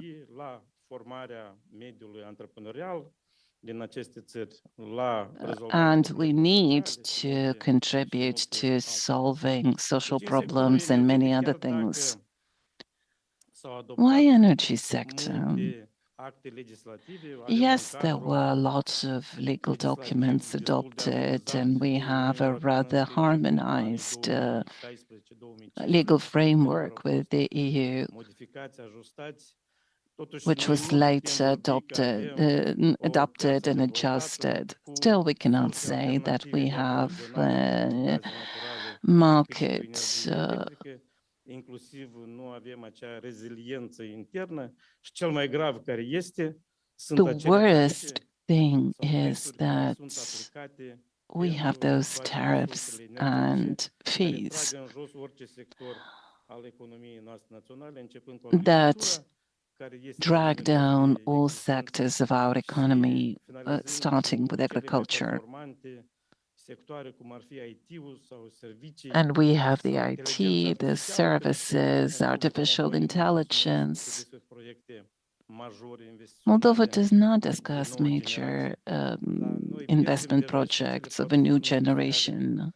care mai We are există. losing, Avem un though, the exod industrial nu numai platforms al that populației exist. autohtone, We have an dar avem un exodus exod și al not of capitalului, just inclusiv și a celui local străin. population, we also Și have an toate aceste exodus fenomene au of loc, de aceea noi trebuie să foreign fim capital. focusați pe asigurarea So we unei should dezvoltări focus structurate și on multidimensionale. ensuring structural Domeniul and energetic, multidimensional dacă să revenim, development. se discută mult despre toate proiectele Now, de interconexiune we și talk a integrarea lot noastră în about spațiul european. interconnection and our Acei 10 ani de zile de integration discuții, in nu avem niciun proiect the European realizat, cu framework. excepția acelui gazoduct Iași-Ungheni-Chișinău, We dar și have acela are capacitate this limitată pentru a asigura necesitățile noastre interne și chiar nu poate gas influența nici cum pipeline procesul de reunificare a Republicii Moldova. between Este Iași and mult de Ungheni, cum el nu poate and fi utilizat în aceste it's scopuri. difficult for us because we Proiectul de cannot use interconexiune it pe Isac Vâlcănești și for the energie electrică Transnistrian a auzit multe issues declarații, and the Isakcha-Vulcanești high semnat în voltage line. 2021, sunt până în anul We've heard a lot of 2026, things. The contract was signed back in și sper eu că până la sfârșitul 2021. anului acest proiect va fi totuși realizat, And chiar dacă I autoritățile hope that by the end of the year, the project is going to happen. că el va fi pus în funcțiune, nu are cum să fie, din simplu motiv că cele două substații care trebuie sunt elemente This probably isn't going to happen because the critical infrastructure elements are 80% or 85% complete. We need to fight for long-term contracts to ensure sustainability of shipments of gas and electricity. Yes, we tested. Yes, we learned how to buy stuff at international exchanges. We thank our colleagues from Romania who have transferred know-how and created internal capacity, which allows us to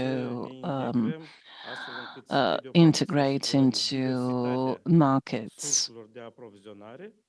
We do need, though, to learn how to ensure competitivity.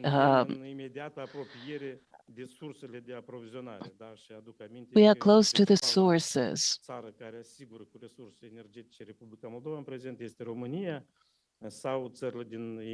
Now we have Romania, we have neighboring countries, and we need to continue to develop critical infrastructure, because what we are talking about does not have a practical outcome yet.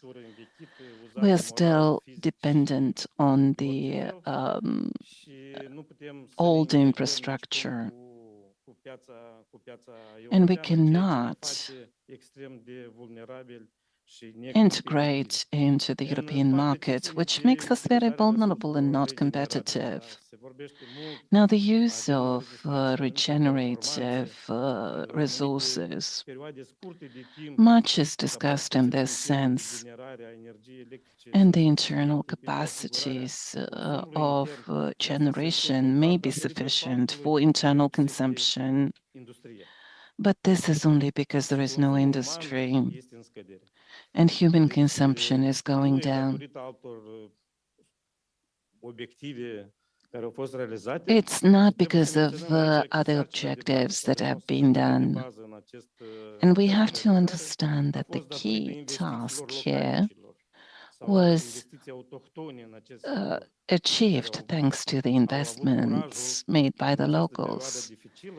They were brave enough to do this transition to green energy, and this wish is still there, even if the authorities do not really encourage this. Just to systematize,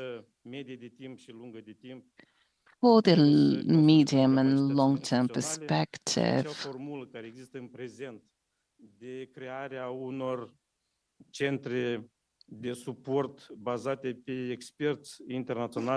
so we need to create support centers. We need to work with the experts who are not in the governmental institutions. However, this is not a very functional practice. It will not ensure sustainability in time, which would allow us to implement sectoral legislation. An enormous effort needs to be taken by us all. And we also need to ensure that we synchronize actions. We have differences in speed for various institutions. Secondary institutions often move much more quickly, which has a significant impact on the business environment. There is additional tax burden and many other things. And we should also have a national development program, a program for economic growth based on investment, innovation and industrialization, and also reduced costs. Hope you will have questions and we will be able to discuss things of interest for you. Questions will be in the end, and before that, the last speaker will be, the following speaker is Mr. Ionica, another economist, who will speak about the technologies of the country in the European Union integration process. Hello to everyone. I have a couple of minutes. I'm already taking the time of your coffee break, but I will try very briefly to speak about how do we get closer to the European Union, one of which is your economic integration. I will try to go through, very quickly. Today is the first discussion. We will have many of them, so I will just point out several elements. Small country like the Republic of Moldova, from the point of view of European integration, will have a much bigger impact than in the other countries. Just to explain, in a country like ours, our openness to foreign trade is 100%. In a bigger country, it would be about 40–50%. In this sense, the European integration market will have an impact on us at least double compared to the other countries. But at the same time, the challenges are also double. Let's not forget that for a small country, I don't know what word could I use here, the positive amplitude as well as the negative one, if we are not prepared. Secondly, a poor country obviously has a much bigger benefit. It's one thing if Switzerland would like to join European Union, you understand that many things would not change there, but when the Romania entered, and it's not just about European integration, but it's about securization of the Romania by entering NATO, it led to the fact that foreign direct investment did grow exponentially in the first years, and Romania became the first in Europe and the fourth in the world from the point of view of the foreign direct investments attraction, managing to build lots of jobs, new jobs every year, which would mean for Moldova about 25,000. Obviously, today we are not able even to dream about this, but at the same time, the country is poor and the negotiation power is also different. So there are two sides all the time. But now let's see, who are we? What are the main challenges? I was thinking about the key elements that are describing us, who we are in this process of European integration. I look at three things. First of all, agriculture that undergoes some very deep transformation, and industry which cannot get developed. We are still on the same place for very many years. Just for you to, I'm preparing an economic analysis, which I do every year. So in 10 years, it's just 1.1% annual average growth. Today, we are the only country in the neighbors of Ukraine where we are before the level of 21 and on GDP before the level of 21. So we have a very weak performance in the last 5 years. Just to put the emphasis correctly, we decreased the number of employees in industry by 15,000, and from 410,000 that we were some time ago, we are now 115,000, of which 19,000 on the left bank of the River Dniester, 96 on the right bank, the lowest level since the 60s. So we got to the level of the year 1960. So this is the situation with industry. On services, we have a very nice development on certain segments, but unused potential. And it was right for my colleague who said that new projects in the IT sector, when we started in 2010 with fiscal benefits, and the 2015, the IT parks that did give an impulse to this area. So since then, we didn't do anything new. But let's get back and see what are the main challenges. In agriculture, we could stop only at agriculture to understand how we should make this radiography to get prepared when we speak to the European Union, to understand exactly what we have at hand when we get closer to the European Union. In agriculture, I am there to make this pyramid. On the first place is cereals, then fruits and vegetables, then berries, and then place 4, zootechnical sector, and place 5, agri-food production. So now we have a transformation. When I say now, I mean the last 25 years. In the last 25 years, the following things happen. If 25 years ago we were exporting like 30% raw material and 60% was the finalized production, today it's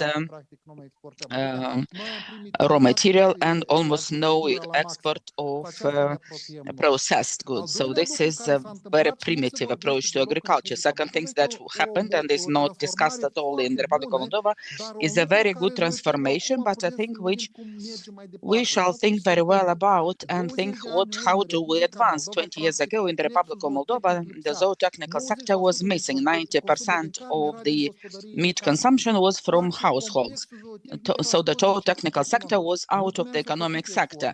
Efforts were undertaken, and I'm calling this the fiscalization of this branch. If in the past all the meat was if eaten or taken to the market and nothing was taxed, now over half of it is not happening. So the fiscalization in which sense? If in 2005 all the taxes collected, and I looked at the pork, but for the rest of the is the same. So 8 million lei was collected for all of it, not just from direct, but also from wages. Now we are 800 million lei. So we have no branch in the economy where fiscalization would grow 100 times in 25 years. But we realize that we have a very fragile sector which is under formation. We're just learning. So next, and this is the biggest challenge, imagine that the Republic of Moldova gets integrated in the European Union. You have a sector under transformation which we export this. Yes, we have some performance on fruits. Yes, we do have it. Secondly, we have an agriculture that is just now getting into this phase of organized agriculture, because only in 2021, since the collapse of the Soviet Union, for the first time, organized agriculture was over 50% compared to subsistence agriculture. And now we are getting into the European Union. So imagine one thing. We, at the moment, have 10 times less than Romania irrigating. So I'm not speaking about other countries, it's just our neighbors. If we made an analysis on irrigation, we look in the past, we were speaking about irrigation, now we are speaking about land ready for irrigation, but at the moment only about 20,000 hectares are being irrigated. So now we have to make investments in irrigation by at least 2 billion euro. 2 billion euro was the cost calculated several years ago. Now we are not calculating even. So now answer my question, please. If an agriculture where for 30 years at least no investments in irrigations took place, no irrigation systems exist, which at the moment under this climate conditions that change in the Republic of Moldova, quantity of over decreasing by 20%, that's very easy to see. It's not that it's just raining less. Tell me, please, the capacity, the competitive ability, what would be it?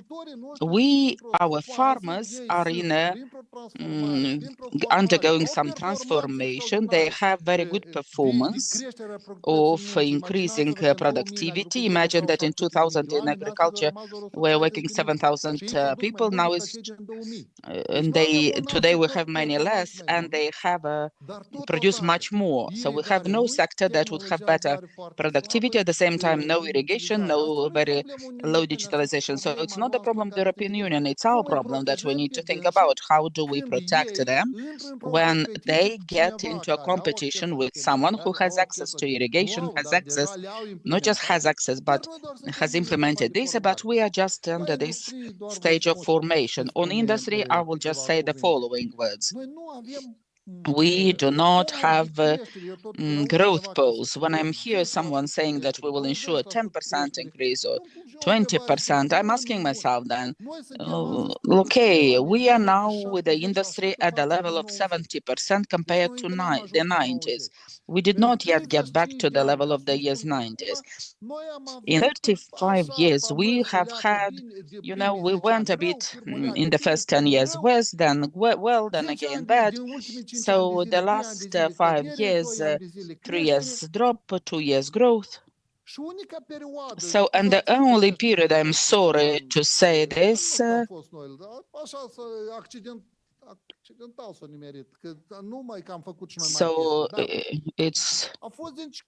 it was why?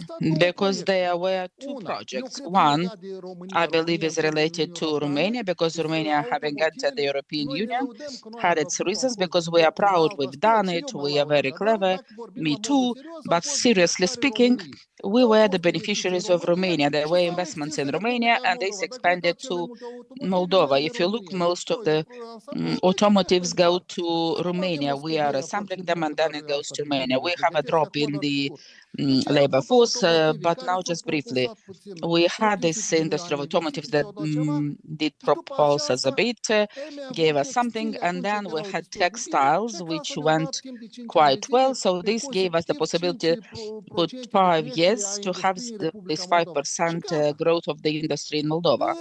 And that's it. As for the rest, if we have no development poles, if you don't have new points, this is what we count on, then I understand that you can create some pre-economic zones, the textiles came, but then they developed better, and so on.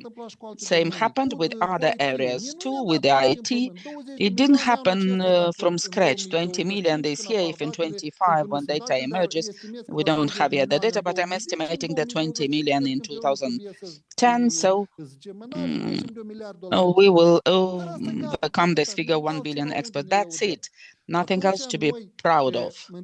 And then the question is, and the discussion that we have here is not about the fact that we should not leave the politicians everything to deal with, but how do we protect our agriculture? How do we protect our industry? How do we protect our services? Ask the transporters also. The Republic of Moldova, who has 650 million exports of services, to which extent can we get onto a foreign market? How are we taken out of the markets? Because it's a very strong fight. On education, we go to 100 million exports. Look how we were eliminated from a couple of countries. At some time, we had students coming from Israel. There were lots of them. We've lost all of them. Do you think it's by accident? No, it's a war which is kept. We know who exactly did it, and we were taken out of the market. And we shall discuss these things on a daily manner and see how we, with our economy, which you know what it is about, I don't have to tell you, how do we get on the European Union under these conditions when it's so fragile, with this competition capacity that is really very low, and with the courage to do a lot. And the last sentence, I liked the enthusiasm of my colleague from Ireland, that we need to invest money and so on. But I will say a very sad story. We have 50 million lei in the banking system that we don't know what to do with it, and we pay an interest so that we don't use it. In the history of the Republic of Moldova, we have had a story that doesn't exist anywhere in the world. If someone finds it, please show it to me. We also didn't have it in the past, just now, when the net crediting of business was negative. What does it mean? It means that the companies from the Republic of Moldova had deposits in the banks more than loans taken. So this never happened and will never happen, I believe, again, which shows that people don't want to invest. They are afraid of investing, preferring to keep money in the banks and do not invest their money, not even taking additional money for investments. These are the data of our problem, but an intelligent person, when understanding the problem, has already 80% of the solution. When we speak about all these challenges, we are not speaking just to cry or something. We are speaking about it to understand how do we proceed to develop, to what shall we make for the Republic of Moldova to have a potential. And the last thing, a country like ours has the biggest chances of development, because just to get to 400,000 employees in industry that we have had, just for this we have a potential for growth for at least 15-20% growth annually. We have in the agriculture a potential of about 10 to 20% per year. I don't think you can find a country in the Europe that has a potential for growth like the Republic of Moldova, not just because we are nice, but because our level is such that we, with 10-15% growth per year, we will need many years still to get where we've been without speaking about any development. So thank you very much, and I hope that this will help us think a bit more and become more intelligent in what regards the movements we are making. Thank you very much, Mr. Ionita. We have another minute or two for a round of questions and answers. You can ask questions to our invitees as well as to Mr. Jan Truszczynski, whom we are really grateful that he stayed with us to the end of the event. So please, you can ask the questions.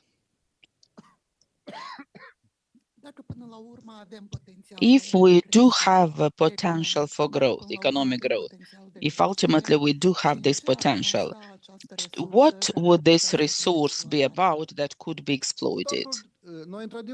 It's true, we do, and we are growing, but first of all, the markets. Those who say that, by the way, if you look at the Statistics Bureau, for 3 years, it already makes researchers in the business environment and asking them what's the biggest problem. And the only problem that becomes more and more acute is the market.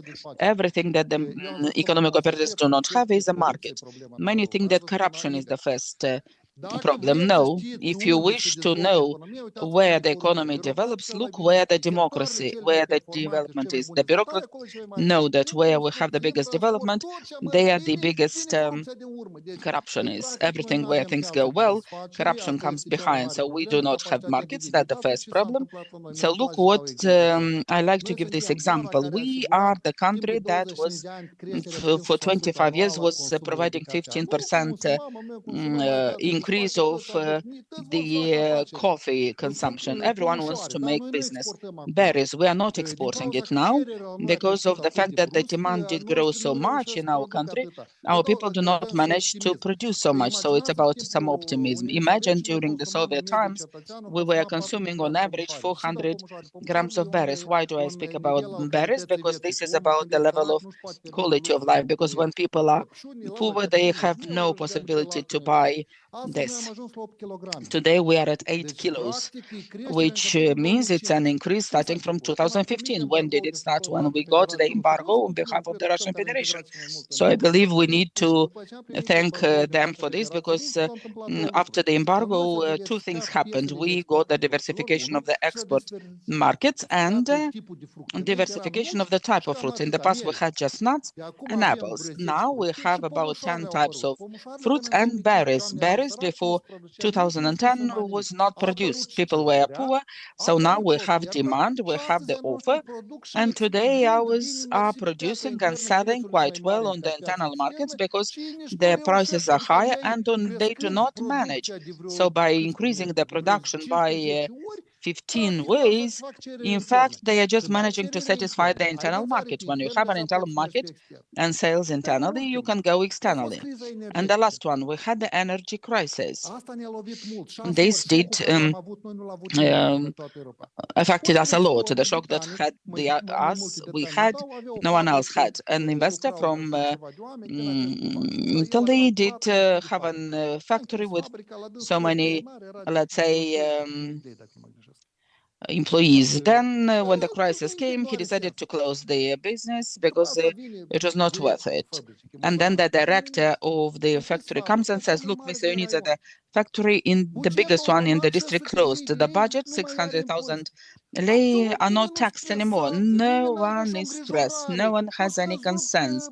And so the collections to the budget, no problem. No one asked what happened, what can we do? I don't want to say that the authorities shall get involved in micromanagement, but when you have a factory that is getting closed and you have no problems, then this shows, in fact, that you do not quite understand what is happening in the economy. Like with the textile, there was a poor initiative that shocked the market, so 6,000 jobs were closed, so no one understood what happened, what was the desire, and how did it come. The market stressed, and that's it.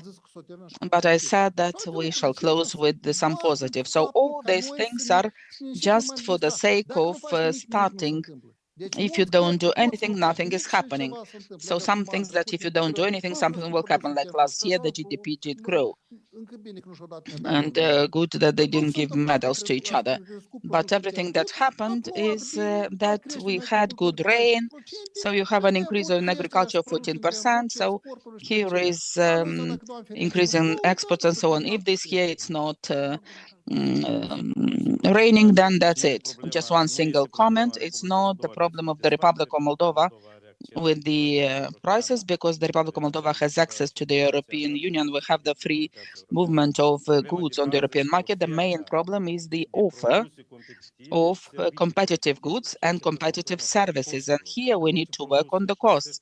Any product can find its buyer if the buyer pays a correct price. So now we have the offer from outside, which is more attractive than the internal one. That is why consumption is towards imported goods. And because of this, the budget is surviving all the civil servants and many others from the offer. We have solutions for this, but we need to work. If there are other questions, please. Yes, hello, Dragoș Cimpoiș from State University, university professor. It's difficult to contradict anyone of those speaking today. In fact, I agree with everything that was mentioned, but still, I believe that all the activities, all the actions that we have are to be undertaken in the economic sector. We need to do it with the help of people. The only problem here is that people prefer to get integrating by leaving the country. So the diaspora, although I agree with the definition of diaspora that was given by Mr. Boțan, I believe. The question is, what measures shall be undertaken by the government so that if they don't manage to turn 100% 180% back this process, at least to slower it. And for the diaspora, what would be the institutional mechanisms, the concrete ones, that could transform the diaspora from a passive actor into a strategic investor for the national economy? The question is to Mr. Ionita, please. So diaspora can be an active player in the Republic of Moldova, but not by direct immediate participation. There should be created the necessary institutions, including financial ones. Some ideas were mentioned here by a representative of the diaspora from Ireland. This is the direction we should move on, by creating some financial institutions, some alternative ones that would co-opt the resources available within the country from European resources, as well as the ones available in the diaspora. The diaspora shall get back the trust in the country they left. Unfortunately, this is not yet the case, so there is need for more time. And by concrete instruments of this can be done. One tool is those DMCs done or EDMC or whatever. But look, there is a discrepancy in the enforcement of this financial tool versus diaspora versus the commercial banks. So for the commercial banks, it's more attractive than for the citizens. So these discrepancies shall be eliminated. We shall have a competitive legal framework so that people invest in the Republic of Moldova. There is liquidity in the Republic of Moldova. We are self-sustainable, but there are no projects. Why this liquidity is not attracted into infrastructure projects that would bring this economic growth, and the state would be the biggest investor in our economy? This is something that is missing. DMVTs, thank you very much for all your questions addressed and for the fact that you stayed with us to the end of this panel. And now we'll have a brief break, and we'll get to the second panel where we speak about justice and fight against corruption. Thank you very much to everyone, including the panelists. Just one single comment here, since we were more interested in the discussion than the coffee break. I would like to invite you to come quicker from the coffee break. Let's maybe get back at 10:40. Let's try to. Thank you.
Mulțumim tare mult că ați rămas alături de noi și pentru panelul 2 de discuții. Distinguished guests, thank you very much for staying with us for the second panel of discussion. Here we're going to talk about agriculture, about justice, about countering corruption, about the environment, and about everything else that means European integration for the citizens. Allow me to introduce the speakers. Vitalie Ciuchitu, lawyer. Thank you for being here. Rodica Iordanca Iordanov, ex-Minister of Environment and Director of EcoContact. Vitalie Eșanu, Deputy Minister of Justice and member of the Venice Commission. Thank you. Mariana Kalugin, representative of Transparency International. And Alexandru Solcan, my former professor. Thank you, Dean.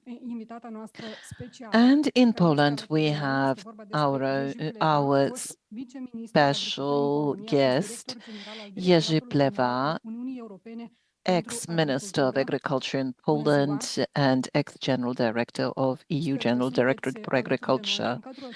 I hope you are with us. And in this presentation, yes, Jerzy, are you with us? Yes, of course. Good morning.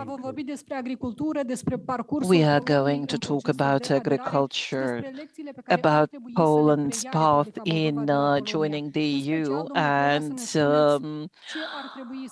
Mr. Pleva, tell us, what should Moldova learn from Poland in terms of absorption of pre-accession funds for agriculture and regional development? Thank you. Thank you. Good morning. I hope that my slides, which I prepared for this event, are now visible. So first of all, thank you for inviting me to this important event. And as you see, the title of my presentation is a little bit provocative. Everybody speaks about successes, but I accept it without any change the proposal of organizing to talk about mistakes. Let's explain the title and the context of my presentation. If we look the enlargement that really happened, they were mainly stories of success, not failure. However, countries such as Poland, Romania, Bulgaria, and others did not enter the European Union in perfect conditions. They had weak points, difficult reforms, and political tensions. Even so, accession brought clear benefits: faster economic growth, stronger institutions, wider export markets, better food safety system, and stronger geopolitical position. So why keep the organizer tight? Because it invites an honest discussion. Looking back, some decisions now seems less convincing than they did at the time. That's normal. The useful question is not therefore who was wrong, but what should be explained better, prepared earlier, and sequence it more realistically. This is the spirit of this presentation. My second point is that Moldova is negotiating in a very different environment from that of Poland faced, and even from that one of Romania and Bulgaria faced. The geopolitical context is harder because of Russia's aggression on Ukraine, security risk, and hybrid pressure. The policy context is also different. The CAP, the Common Agriculture Policy, is no longer only about support price and simple direct payments. It's now implemented through national strategic plans, which more focus on results, control, climate, water, biodiversity, and animal welfare. In addition, the CAP that future member states will enter will almost certainly be different than again after 2027, because we are under the discussion of the new reform of the CAP.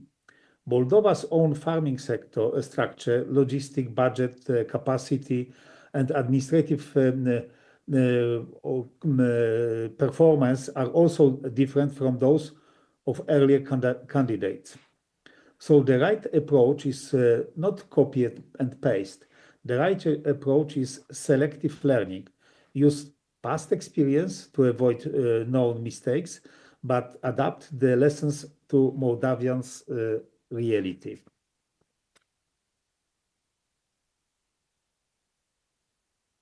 One of the biggest communication mistake in the past accession process was to present CAP mainly as a source of money. This was politically tempting, but strategically unwise. It creates unrealistic expectations among farmers and rural communities. It also made it easier for critics to spread the opposite myths, that the EU would either food agriculture with the myth was that EU would flood the agriculture with easy subsidy or destroy it with impossible rules. Both claims were false. The CAP is much broader. It, I already said, covers many areas, including rural development and environment, animal welfare, and so on. And the budget of the CAP is also limited. The number of member states increasing, but the budget in nominal terms is more or less the same for several years. So the honest message is simple. Accession can bring support, but not unlimited money. It also brings stricter rules, co-financing needs, inspections, and real adjustment costs. It is better to explain this clearly from the start. Another common weakness was to focus almost all political attention on direct payments. First pillar, while second pillar mainly supports rural development, investment, advisory service, local infrastructure, environmental measures, and local projects. This matters because rural competitiveness does not depend only on farm income support. It also depends on road, irrigation, storage, broadband, producers' organization, local processing, veterinary infrastructure, and ability to municipalities to prepare projects. The Romanian SAPARD experience is useful here. SAPARD was the EU pre-accession rural development instrument for agriculture and rural areas. It helped finance infrastructure and large processing projects, but many smaller rural businesses were less able to use it. The lesson is not that the program failed. The lesson is that project preparation, local advice, and beneficiary support were weaker than needed than expected. For Moldavia, this means agriculture, rural development, and cohesion policy should be present on the territorial development story, not as three as isolated chapters.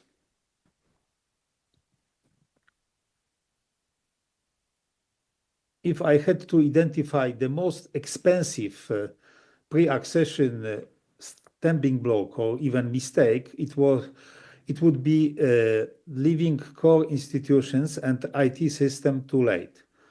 These are often politically unattractive issues, so they are pushed back, but they are exactly the system that decide whether EU support can work in practice. Ajax integrated system administration and control system is the basic system to use to manage and control CAP payments. LPs, land parcel identification system, is also conditions to distribute and provide support for farmers. And first of all, paying agency should be accredited. not only established on paper, but working in reality. Poland shows that even a successful accession can evolve serious last-minute pressure in these areas. Romania shows the risk more sharply. Major Ajax work come late, and the Commission considered the risk high enough to apply safeguard after accession. Bulgaria's 2005 monitoring report, 2 years before accession, also highlighted serious weaknesses in LPs, orthophoto maps, digitization, and staff training. For Moldova, the message is very concrete. Build these systems early, protect technical staff, do not change institutions too often, and do not confuse formal readiness on paper with the real operational maturity. A frequent political mistake is to treat Chapter 11, agriculture, and as a real agricultural chapter, and Chapter 12 as a technical appendix. That is the serious misunderstanding. Chapter 12 covers food safety, veterinary policy, and phytosanitary policy. I don't want to explain all details because probably we have not enough time for that.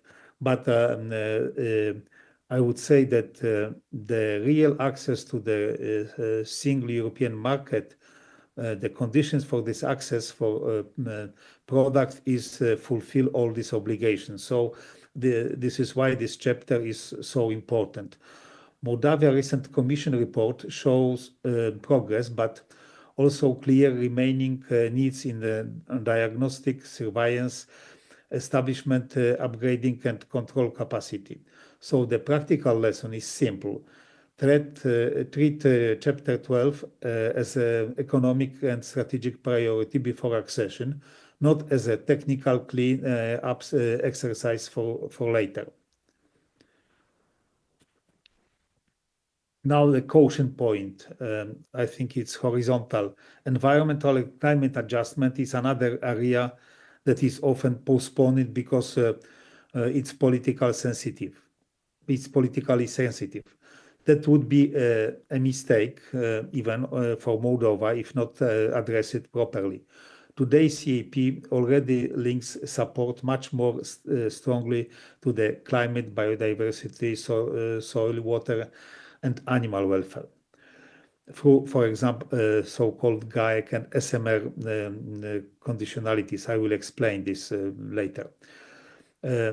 Almost 40%, the condition is now to spend at least 40% of the EU budget for the CAP on this kind of measures and activities.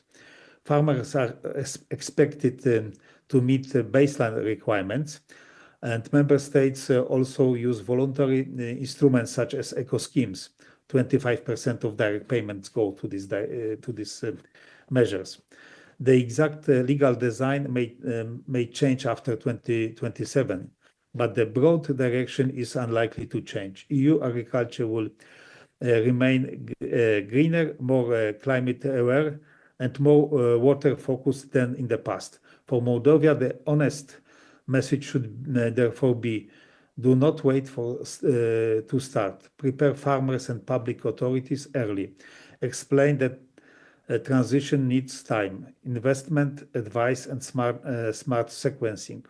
This is especially important for water management, soil protection, manure handling, animal welfare, energy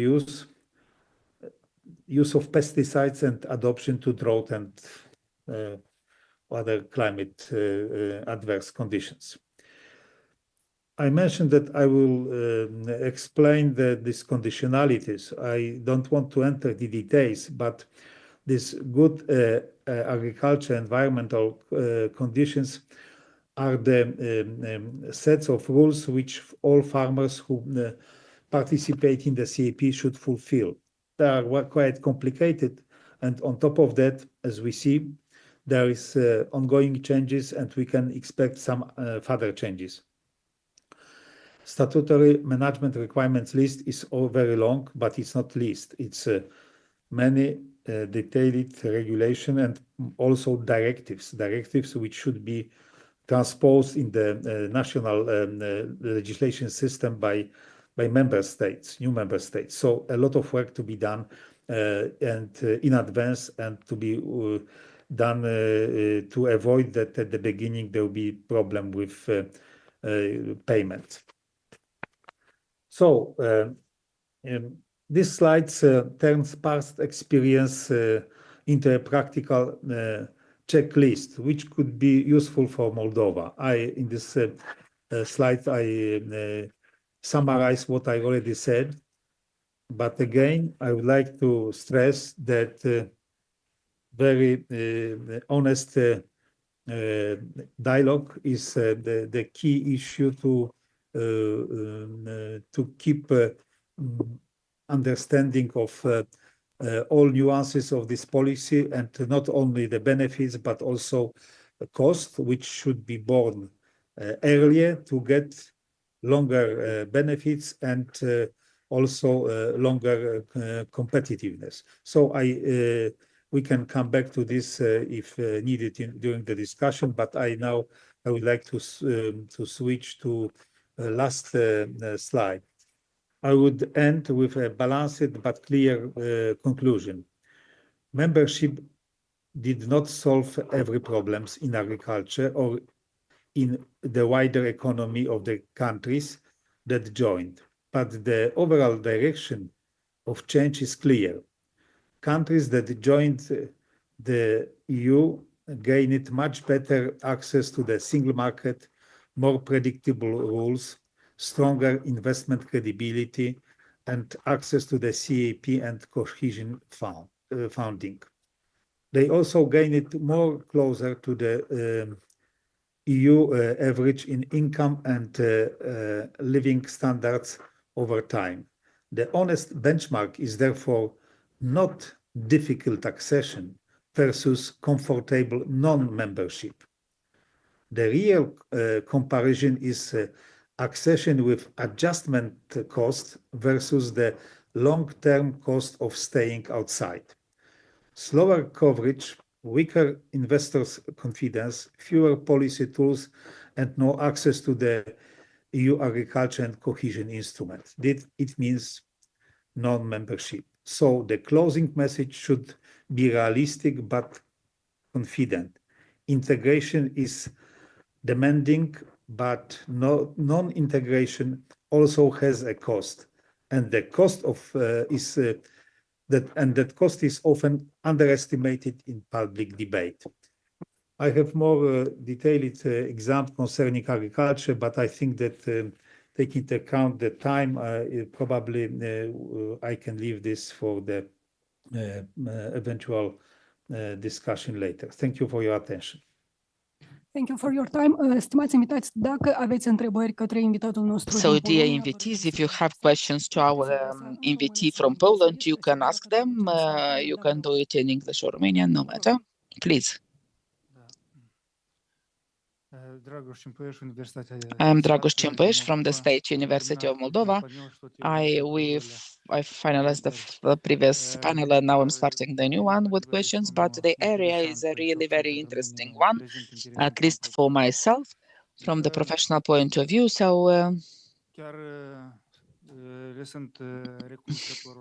I'm really grateful to the organizers for choosing this example of Poland, because it is the most appropriate or the best success story of everything that refers to the extension of the European Union and EU integration. And obviously, in particular in the field of agriculture, we do have many things to learn.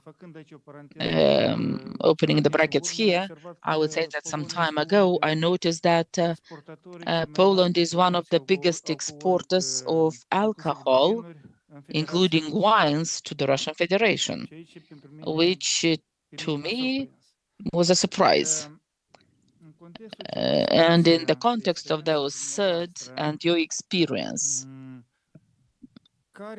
What were the most difficult structural reforms in agriculture and rural development, and most importantly, how were the internal resiliences managed? In Moldova, for example, the last case we have heard about, when the farmers' associations are against the implementation of the chambers of commerce, agricultural chambers, sorry.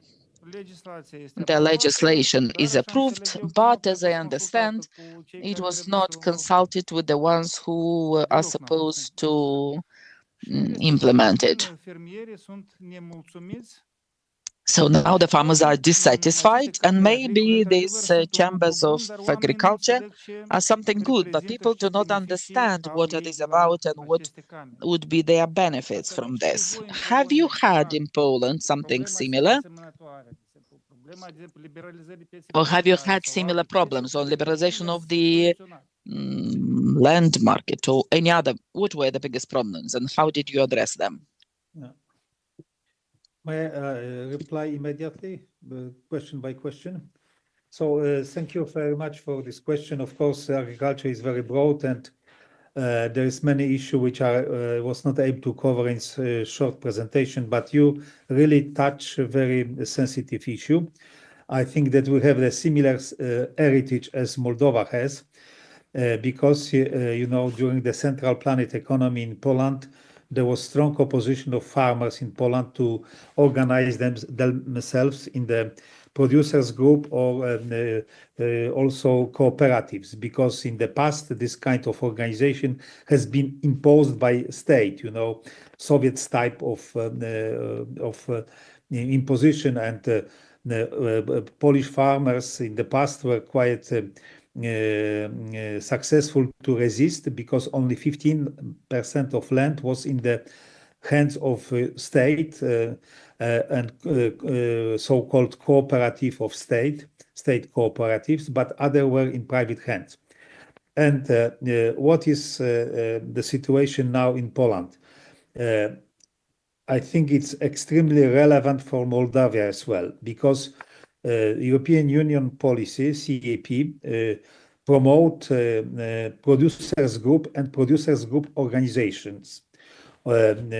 Chambers, of course, it's not formal producers group, but the producers group are organized in the way that they should create a producers strategic program, cooperation program, and they have to sell part of their production together, and they can buy also, inputs together to negotiate better price. So it's especially important in the sector of fruits and vegetables, where a lot of small producers still in Poland to organize themselves. Very often they are very individual. They are individualists. They don't want to operate together, and this is not good, because the support is less efficient if they goes directly to the individual farmer. It's better to have the group. And in Poland, we try to help them and promote this approach. The success is not very high. There are more and more group now, but there was also some abuse of rules in Poland concerning producers group organization. Some groups were created, only on the paper to get more subsidies, and it was, control and correction, and the money were given back because of this, irregularities. So it is important issue, and it's necessary to start from the beginning, step by step. We now have a smaller increase of number of producers group, but they are more sustainable. The only sector which is very good, working very well in Poland, despite all crisis, is dairy sector.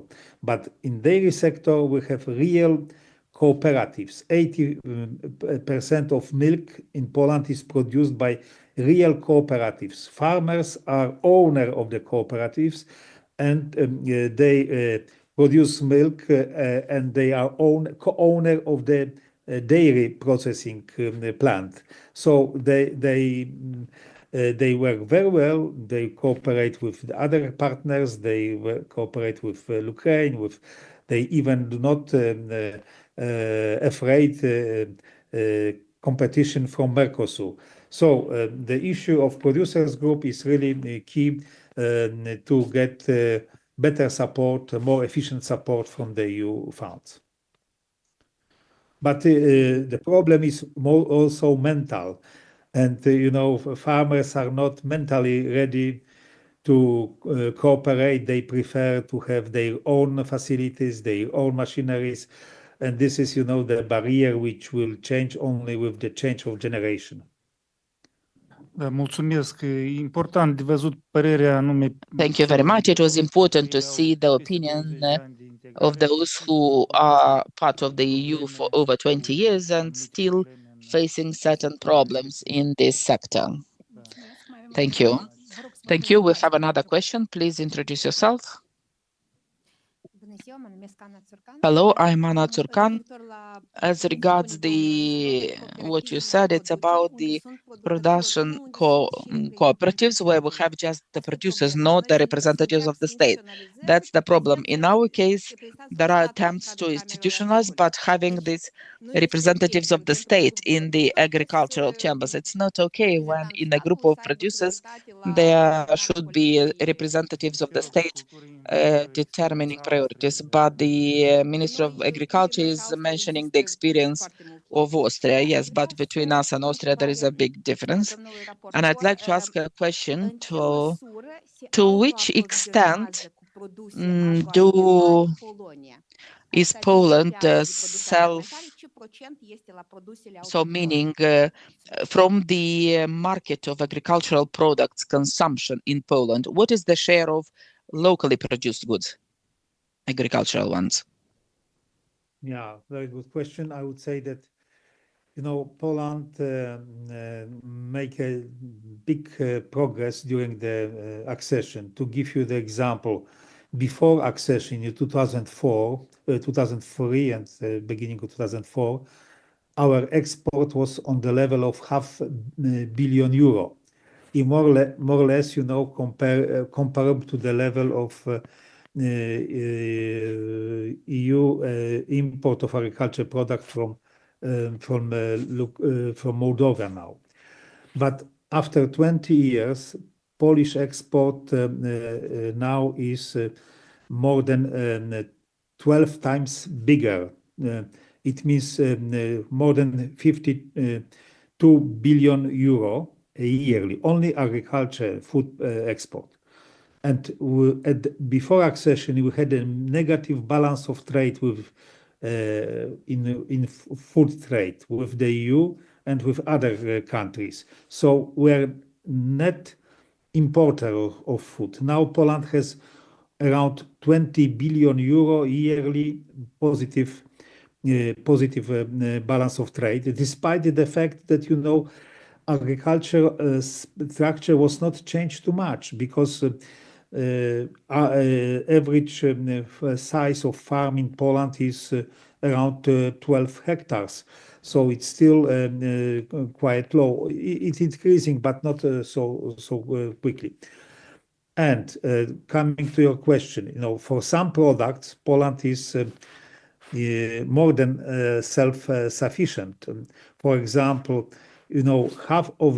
almost half of dairy products in value is exported.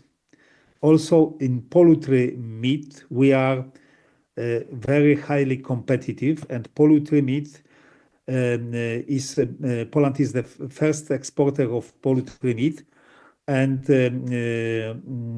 self-sufficiency is much higher than 100%, as well as for beef meat. The problem we have with pork meat, because of ASF, African swine fever, the production is now very limited, and we imported half of the meat consumed in Poland from abroad, mostly from Germany and from Denmark. But our export is mostly directed to the EU member states. 70% goes to EU member states. But Poland is, of course, because of structure of farming, is also exporting a lot of fruits and vegetables. So apples were one of the leading exporter of apples in Europe. But you mentioned about this export of wine. I would say that I didn't know about this. I hope that this export is not going at all to Russia. But I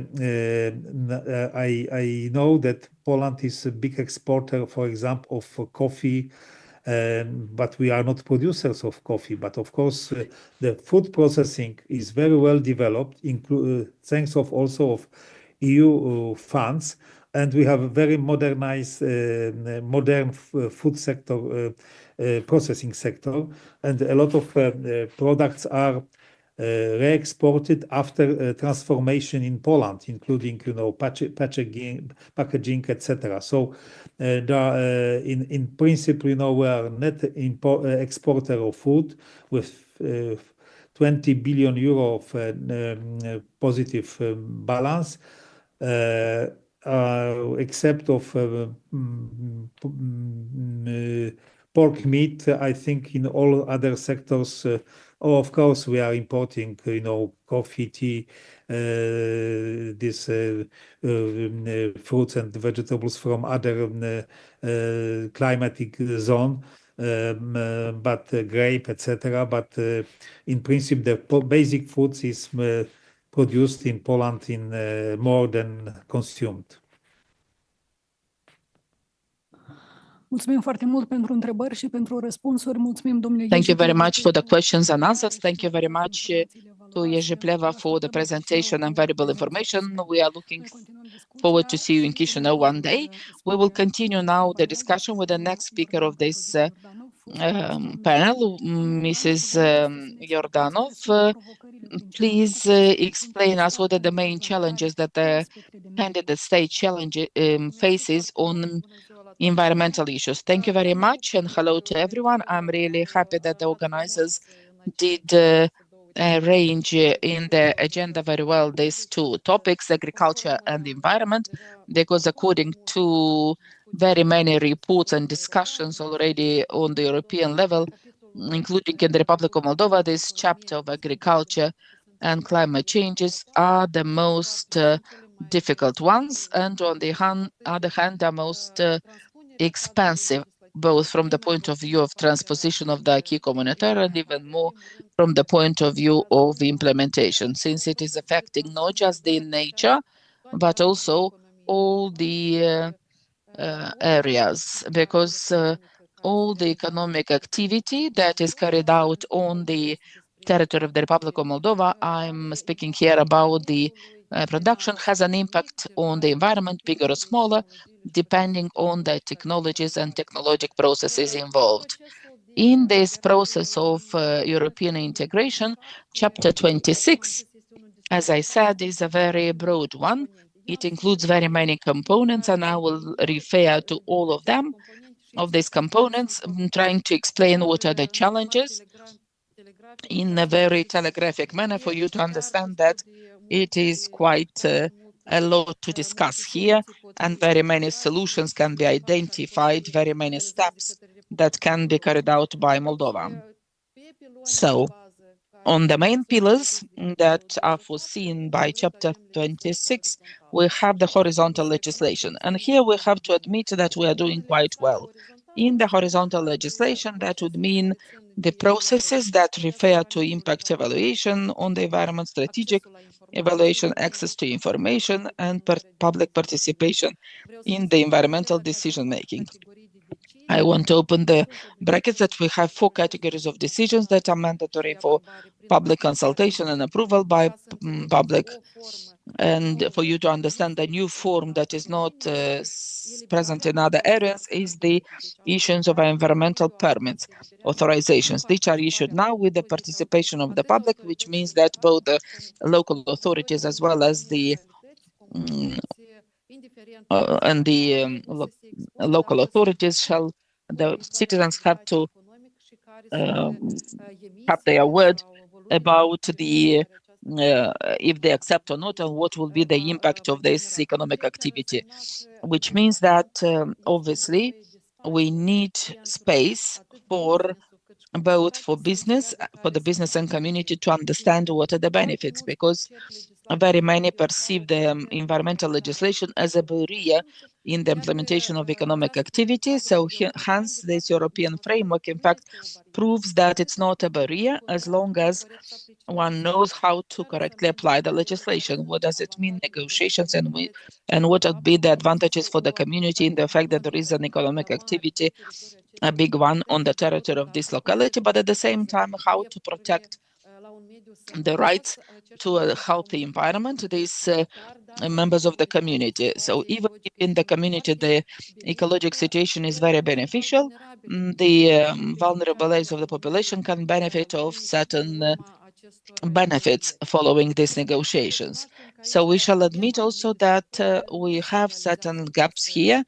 This legislation is not implemented at the current moment because the authorities, environmental authorities, decided with the support of the parliament to expand the implementation period, which creates, in fact, obstacles for the business in future, because the business in this process of European integration, they have to have all these processes related to the environment implemented. If these are not implemented, then the transition period shall be set. And on the industrial emissions one, let's say, we are okay from the point of view of emissions because we do not have big industry. I don't know what's the problem that we have no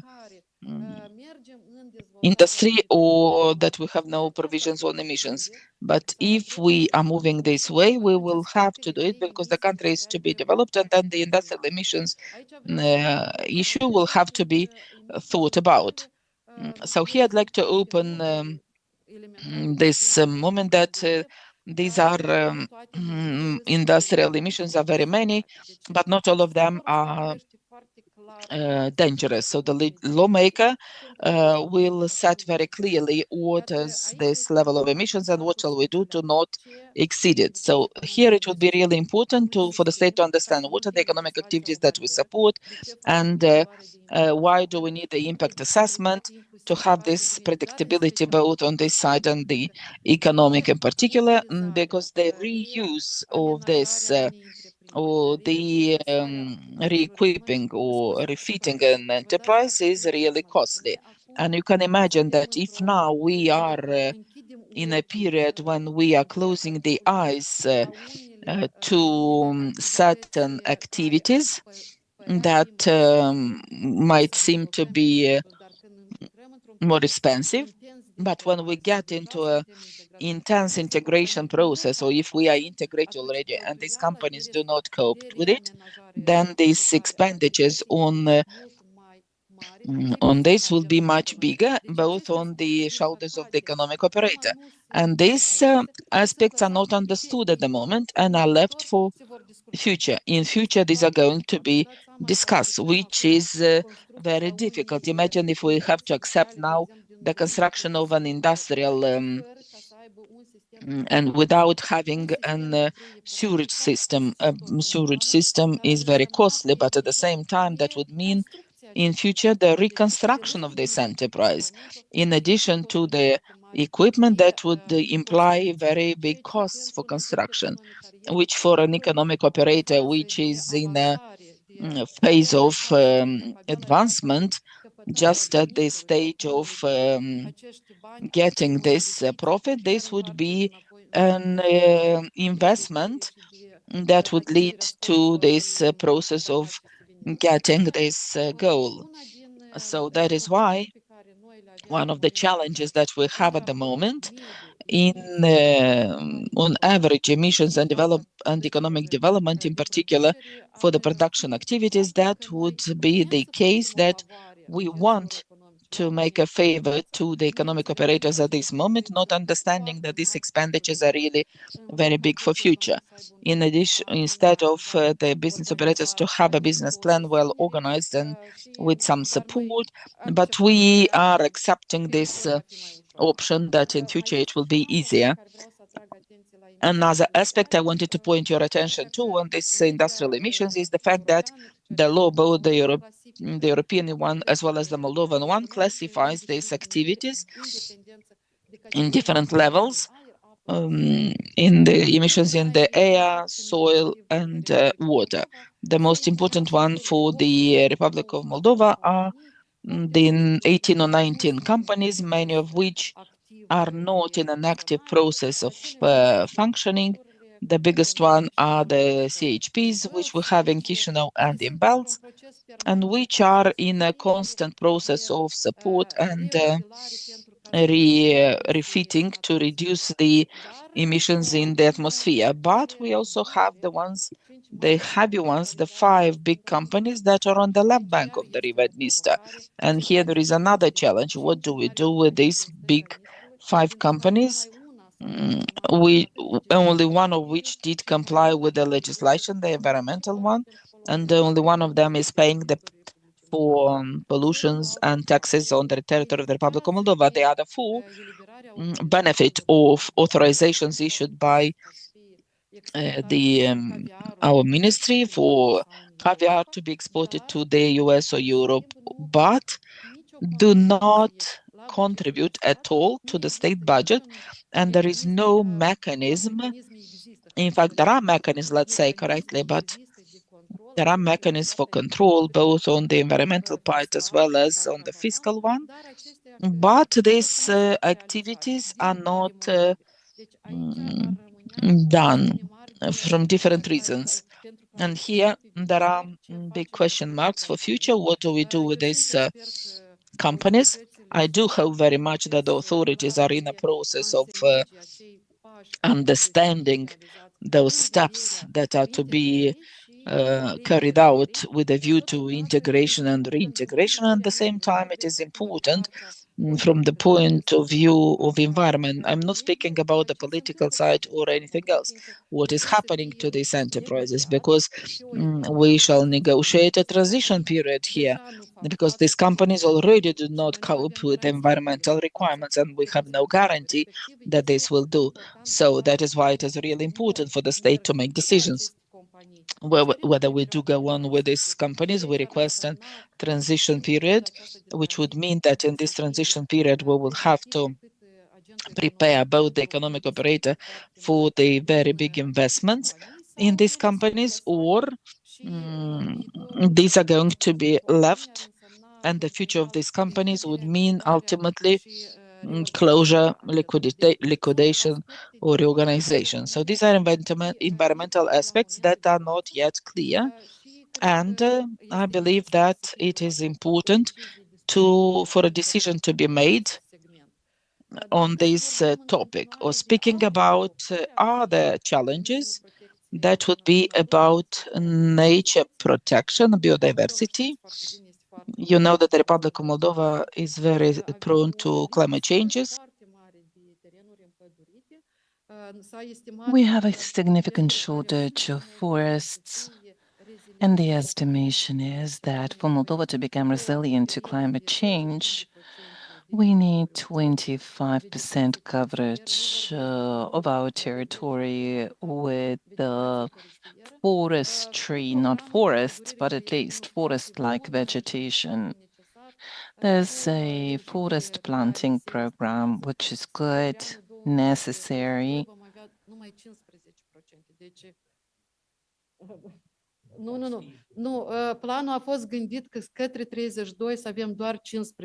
And the plan was to have by 2032 those 15% and then switch to the next stage, because it takes you 20, 30 years to grow a forest. the drying forest, that's a different story. So biodiversity is important.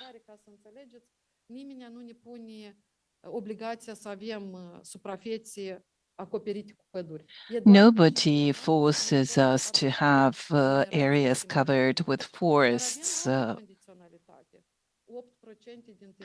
But we have another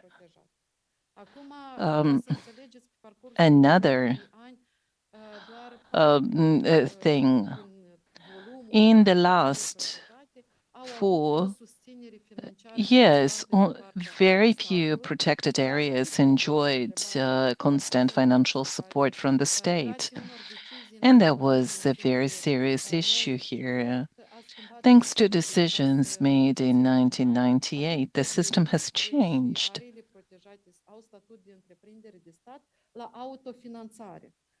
And a lot of areas were actually moved for self-financing. Yes, the state is investing in planting trees now, but this is very little compared to what is necessary.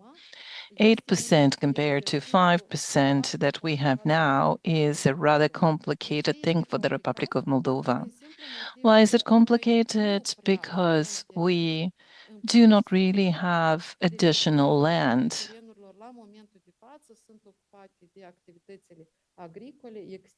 And most of the land is under the urban areas, and there are activities which extend. So if in the forthcoming 2 or 3 years before the integration is defined, we do not have these 8% determined, it will be very difficult to have them determined in the future. Plus, we will have conflicts as to where to place those territories, which species of plants need to be protected. And in the forthcoming years, I know that the authorities are negotiating with the EU. Everything related to biodiversity also has this vegetation. We need to identify the sites to be presented to the EU so that we can handle those requirements. Otherwise, some of the economic activities will be blocked. And there is another component which I would like to discuss. This is air, water, and waste management. We have results here, and everything that is related to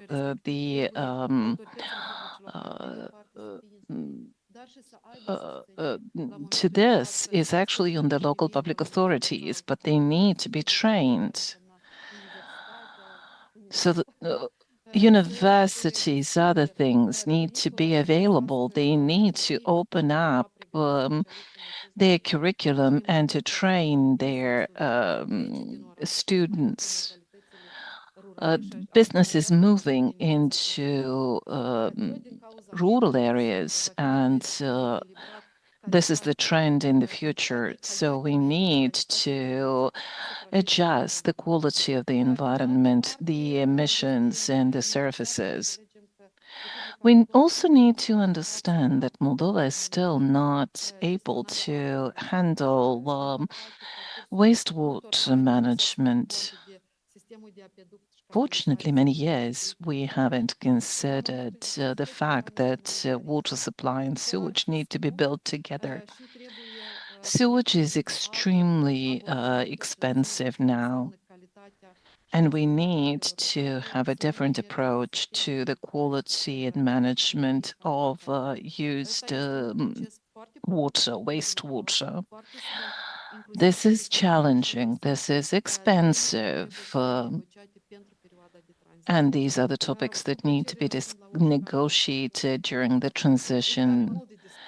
There's a lot to discuss. I will be happy to answer questions. So any questions, please? Anna Tsurkan. Rodica is an environmental expert. All those environmental requests, aren't they a bit too excessive,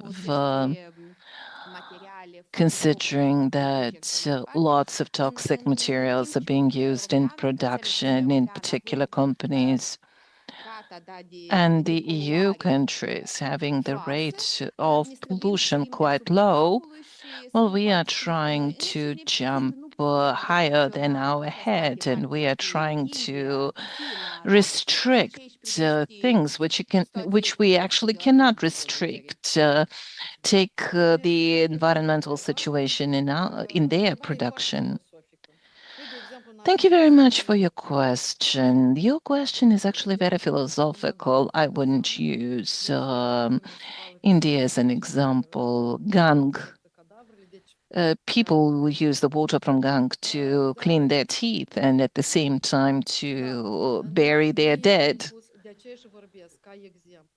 So that's why I'm saying this. This is just an example. For Moldova, what would that mean? And why do we have those restrictive policies? Talk about air pollution. So, if you think that the air quality policy in Moldova is restrictive, then my question is, why do we have so many second-hand cars that are in Moldova? Chișinău was designed for 400,000 vehicles. Now we have 400,000 vehicles a day. So the policy is actually not that restrictive. The biggest problem in Moldova is the implementation. Institutional reform hasn't been conducted. We are still discussing what to modify, how to modify. We do not have experts. This is elementary, talking about villages, districts. We do not have experts to assist municipalities in implementation of the legislation. All environmental legislation is actually to be implemented at the level of communities. Plus reference laboratories. We have only one reference laboratory. We have good legislation. Unfortunately, implementation leaves a lot of room for improvement. You have another question. I would like to help Ms. Iordanov. I'm not an environmental expert, but I often had discussions about this. Mr. Ionita has left. I'm trying to get involved in those things. And at a particular point, I was trying to convince the government that if we do not have a plan of economic growth by 10% every year, that means we are wasting our money on the government, because 1-2% per year is natural growth. So, tell us why environmental standards are actually not helping you. Just tell us, here's what we want to do, and we can't do that because we have issues with environmental standards. Otherwise, it's just abstract.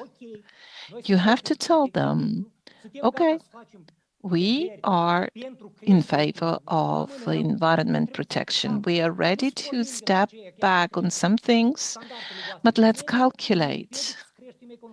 You shouldn't be saying like the environmental standards interfere. No. No.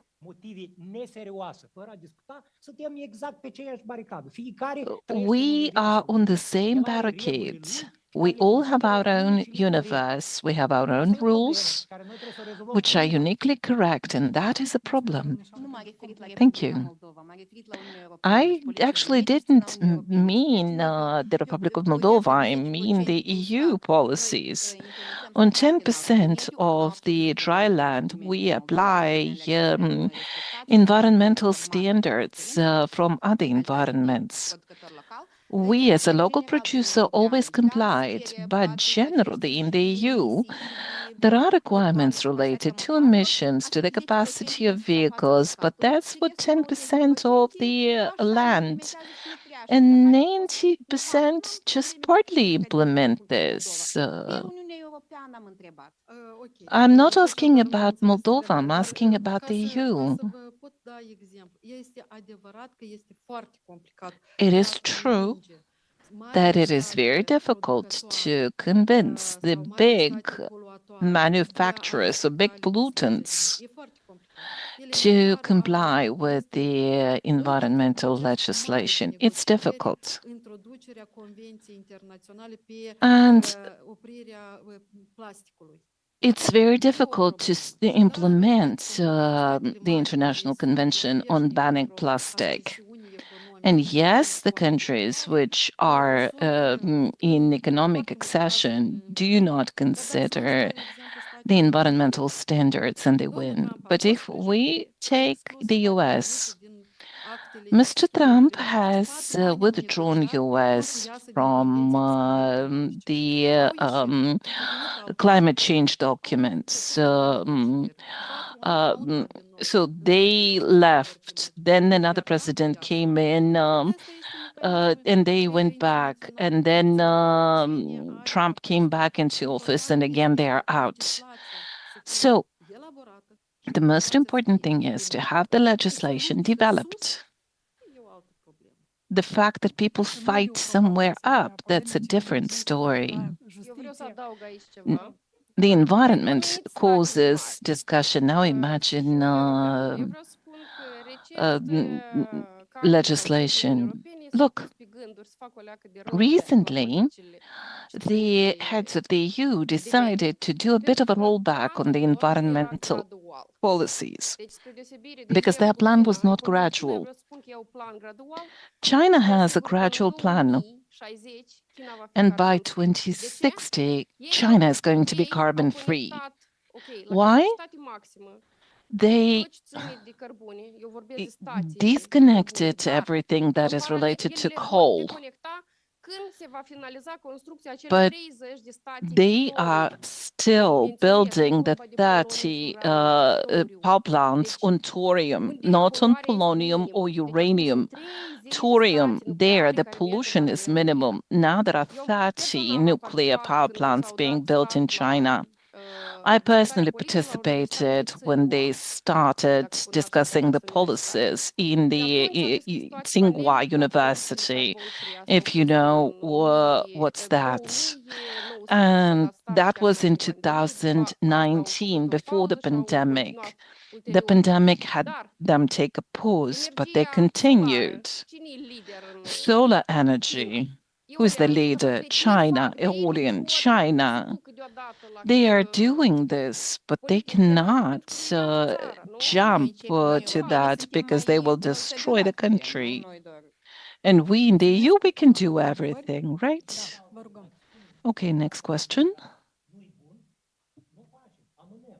The gentleman is not using the microphone. Unfortunately, it is not possible to interpret. Either have him use the microphone. We shouldn't accept things we cannot explain. We want to live in normal countries. This is the logic of the EU integration. We want a normal country, but we do not have the intellectual capacity to explain what a normal country is.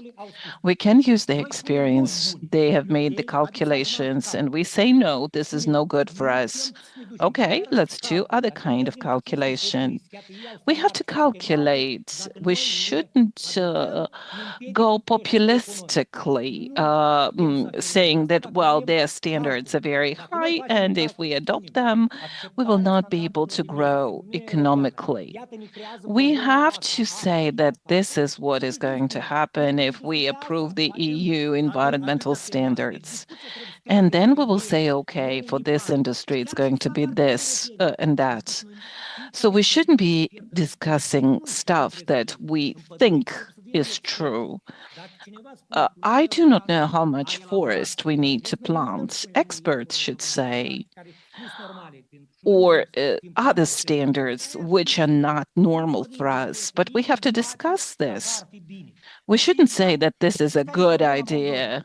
No, you know what the problem of Moldova is? We had stupid governments who just governed following the principle, oh, my left foot said that I should do this today. No, I have no idea what standards should be applied. I just need to say that I'm an expert and I insist on the particular policy because I know why I insist on it. China, India, noi trebuie să ne gândim ce vrem noi în Republica Moldova. Și noi trebuie să răspundem. Pentru noi, integrarea Uniunii Europene în Uniunea Europeană este acceptabilă pentru mine. No. EU integration, is it acceptable for me or not? And if it's acceptable, why? And if it's not acceptable, again, why? We should start with arguments. We shouldn't start with the idea that the standards are too high. No, maybe they are too low. And maybe some people will make the calculation and will say that the environmental standards we need to see how to calculate stuff. One last question about environment. Okay.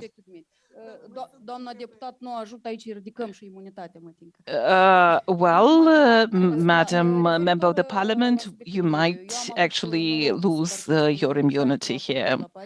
In 2016, I had the great luck to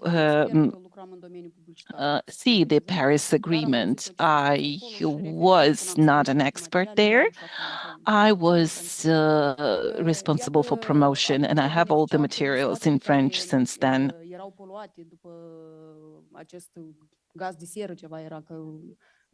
Pe efect de seră și mai ales statele africane, câteva țări africane erau și participanții, noi ca Republica Moldova, nefiind în Uniunea Europeană, mă rog, dar deja 2016. Well, you know, that was 10 years ago, but since then,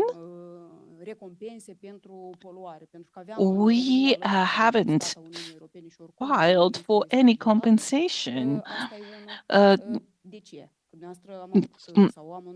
caused by pollution.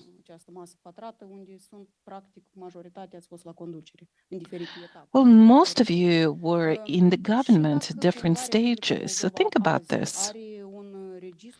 And if Moldova has some kind of a record of holes in the roads or unauthorized landfills, then in a district with 44 villages, there was just one authorized landfill. And we need to think about the official number of landfills. Like, how did we come up with 4,000 landfills if we only have 1,800 municipalities? If until 2028, when we integrate in the EU, well, we should at least authorize our landfills. That's a great proposal. Now, on climate change, Moldova hasn't filed anything like that, and the answer is very simple. We haven't adopted a methodology to estimate emissions in climate change, which would allow us to make a clear reference to what we have in Moldova versus EU or other countries. Plus, we do not have coverage for the whole country on matters related to monitoring emissions in the air. We do not have any data about that, but this is the same situation that we had when Moldova joined the International Convention on Cross-Border Pollution. This is about this is about climate change. Now, landfills. This is an acute issue. I don't think we should authorize the landfills that we have now. We should actually eliminate them. We should build waste collection points based on collection based on fractions. This would help us reduce the quantity of waste. By 2035, we should be able to keep just 5 platforms of waste collection, and there would be no landfills. And in each district, there would be a transfer station. The important thing at this point is to learn to collect waste selectively at the source, plastic to plastic, paper to paper, and not just onto fractions that we plan now separately, like dry and wet waste. We should tend to have 23 fractions like in Japan.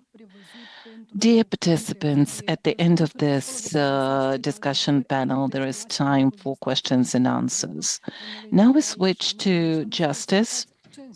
Mr. Nicolae Shanu, please explain to us what is rule of law and what is our situation now. Thank you. Thank you for the invitation. The interpretation of laws and rule of law are the two topics which I'm ready to discuss anywhere at any time.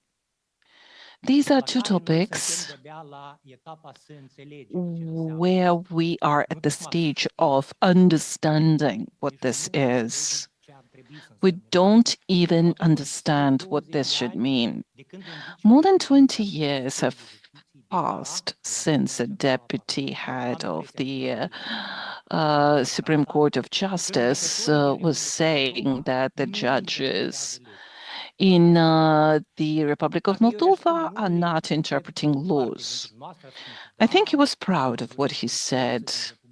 And if I were to say what his name is, you would say, oh, he is famous. But he actually was sentencing the judiciary system of Moldova. Interpretation of law means you understand the content of law. So basically, his statement means the judges in Moldova are applying laws without understanding what they mean, and he didn't even understand what he said. I'm so sorry that you will hear things from me that you shouldn't be hearing from me. You will probably not believe me.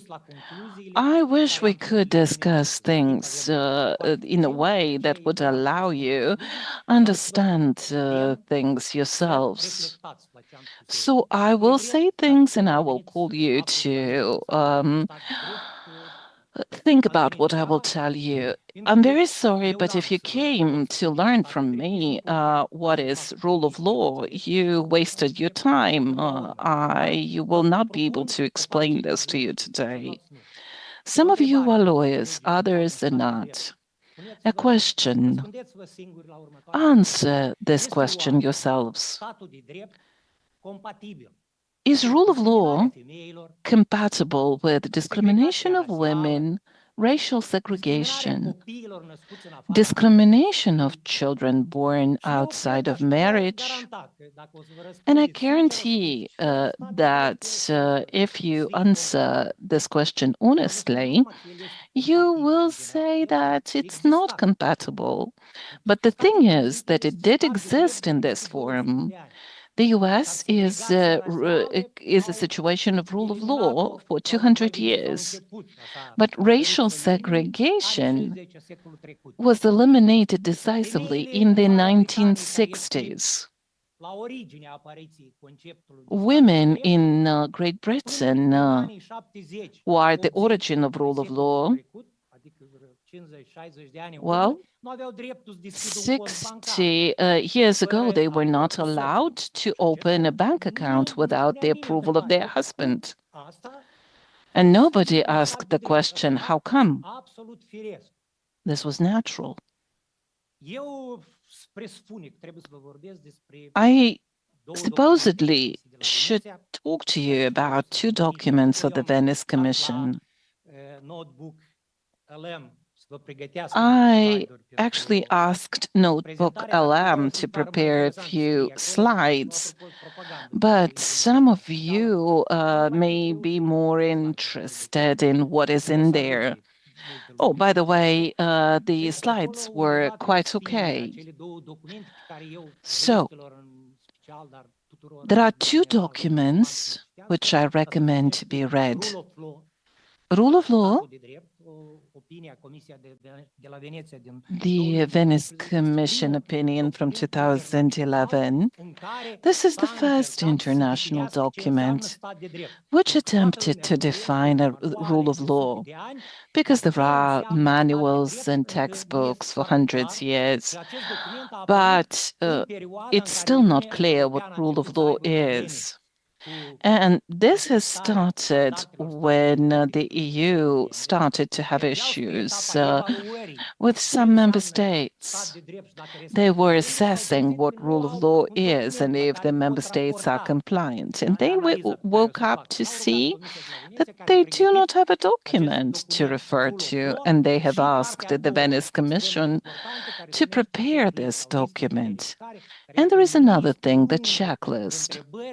There is a long list of questions that you need to answer to evaluate whether a state complies with the rule of law criteria. However, surprise, even if a state answers affirmatively all those questions, the conclusion could be that it's still not rule of law. And formally, it may be compliant, but it's actually not. Now that I've presented those documents, please read them. I'm going to refer to the 6 elements of the concept of rule of law, and I would like to go back to Moldova. And I can connect what I say to the opinion of the Venice Commission.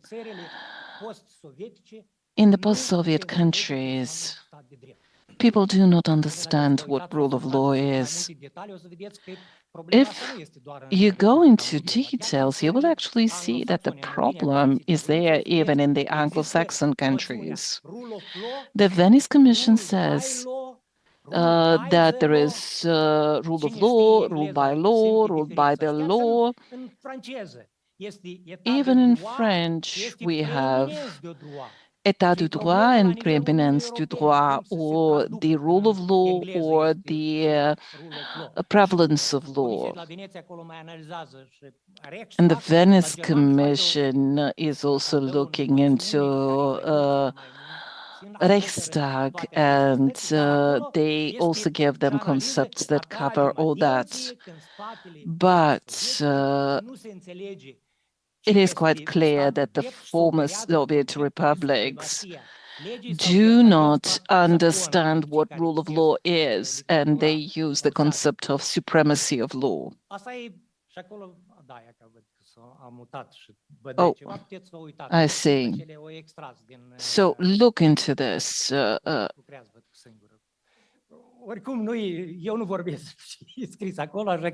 I'm not saying what the slides say, so students in the law school are not ready to answer what is rule of law. Just tell us, what's law? Those who have studied when I studied, you will say that this is the will of the dominant class raised to the level of law. And at modern level, people learn that law is the total of all rules and other. But think about this. Jews were exterminated according to the law in the Nazi Germany. And was Nazi Germany's rule of law or a state with rule of law? Well, yes. So there's a mess which starts from the law school. Lawyers that think that they know what the state or the rule of law state means, I recommend them to look at it and to admit for themselves that they know what this is about and to start studying. And they will have this bad luck to understand that the more they study, the more they will understand the phrase of Socrates, the more I know, the more I understand how little I know. Because the notion of rule of law state, which has a pillar, which is called legal certainty, is one of the most vague legal concepts. It's not even clear what it includes, no matter.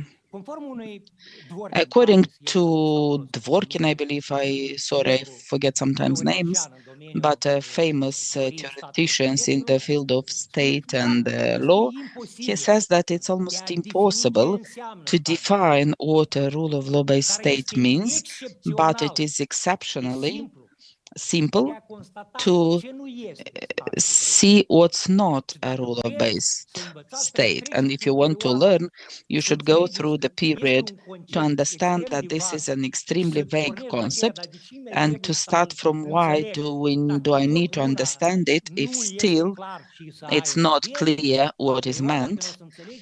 When you understand that this is the central element that is fundamental for a modern state. It is a path, not a finality. I'm going on this, and I invite you to go on it and to try together to build a rule-based state, but expressly mentioned we have no chance to do it if we don't understand what does it mean. And I'll give you just an example from policies. If you looked into the press, for example, you could hear such state that we saved the state of rule of law by sanctioning those who have sold their votes and by banning certain political parties. And by this, we saved the rule of law state. Those who said it didn't understand what this is about. I will give you the 6 pillars of the Venice Commission in the document I recommend you to read about. And first would be legality, second is legal certainty, third is arbitrary ban, fourth is access to justice, fifth is the right and fundamental rights and freedoms, and the sixth is non-discrimination. So here are these pillars. I said I would like to let you analyze it, but I will give you the conclusions that if you look at all these pillars, you could see that this refer to the restrictions applied to the governance, not to the behavior of private persons. So the state, the rule of The rule of law means what the authorities are able to do. And if the authorities are saving the rule of law, it means that they can save it from themselves, because the state is the one who is violating this principle of rule of law by limiting, without any justification, the freedoms of the people. But people, I don't criticize them because they don't understand. And to come with reproaches against someone that he doesn't understand something, that's not constructive. You can just help them understand they don't understand. For all of us to understand, we have to understand what's the rule of law about, and only when we have an important part of the members of the society who understand in reality what the state rule of law means, only then we will be able to start building it. Before that, we will just introduce an institution that exists in a country. We will have the impression we have the rule of law in the country without understanding what is this about. So we shall, by making the link with the answer I gave, I understand there is limited time. I can talk a lot and as much as needed about the state, about the rule of law, but I understand we have limited time and I want to conclude.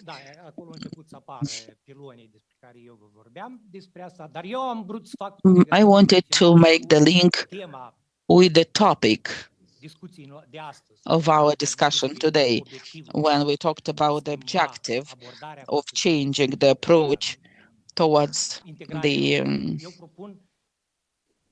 European integration. We'll need to make a step ahead and change the coordination system.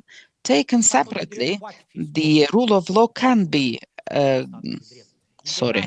European integration can be a goal in itself. And I do hope that we will become members of the European Union, but if we understand what a state is and what we want to build in the Republic of Moldova, we need to understand that European integration cannot be a goal. It is a tool by which we would build what we want to build in the country. We need to decide what we want to build. I recommend to look at 3 pillars of the Council of Europe and say that, for example, this is what we want to have in the Republic of Moldova. It's the rule of law first. I believe these are pillars of the Council of Europe. Second is democracy. And the third one are the fundamental rights and freedoms.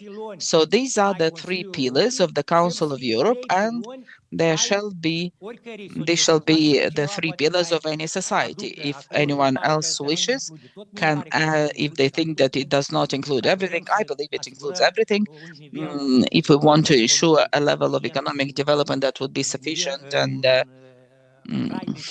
a decent living for the citizens, in this chapter of human rights, this is what we will find. If not, one can add some things there. Anyway, this could be a goal in itself, because European integration in itself does not solve any of these goals. And for this, you don't need to make big theoretical analysis. Look, economic crisis, fundamental economic crisis. Greece, which was in the European Union. Today, we have had 2 experts from Poland. Maybe in agriculture, there are best examples to follow, but in the field of law, it's a catastrophe, because Poland is the only country in the European Union, and even in the Council of Europe, with regard to which the European Court for Human Rights established that it does not have a Supreme Court established according to the law. So they wanted to make a reform again. The saviors of the nation, of the Polish nation, came, who made a big fuss in the justice sector, and we came to the moment when the European Court of Human Rights established in relation to Poland, although not in relation to Russia or Moldova, although there were established other strong violations against the convention. But in this case, the Polish Supreme Court is not a court established according to the law, which means that anyone complaining simply on the fact that it was subject to a good trial in this court will lead to the establishment of violation. Someone will say that might conclude that our justice sector is better than in Poland. No, be sure it's not, but it's much worse. Although they have the problems only with regard to the establishment of the Supreme Court and the Constitutional Court. That is why I would like to encourage you to open our mindset, to be very careful to all these messages that we are promoting, and to accept that we shall still learn many things. We need to accept that we are not able to know everything, and to accept that one can speak on an area in which you have expertise, but not based on the fact that you read one book on this topic and you learned how well it is written there. By the way, the freedom of opinion, and I want to point your attention that everyone speaks about this right to freedom of opinion from the grammar point of view. But still, the freedom of opinion is not a right, although some say that the rights are more important. It's a freedom. So it's not a right that someone gave us as a present, it's a freedom. But again, we're getting into two legal technical issues, which we shall not. So I want to congratulate you for raising this issue from this point of view, and I believe we need a dialogue. Because I believe that as long as we do not accept that there is enormous diversity of opinions, and it's normal for the society to have multiple opinions, and we shall be sure that the Republic of Moldova is the country in which people having fundamentally different opinions want to live. Only in this case, those who seem they are in God's place today will also succeed, because tomorrow others will come to power that will make totally opposite decisions. And all those who are complaining today that things in Moldova are moving badly shall be sure that they will not come into power and do the things also badly, but simply as they wish. We shall accept that things shall not happen as we wish.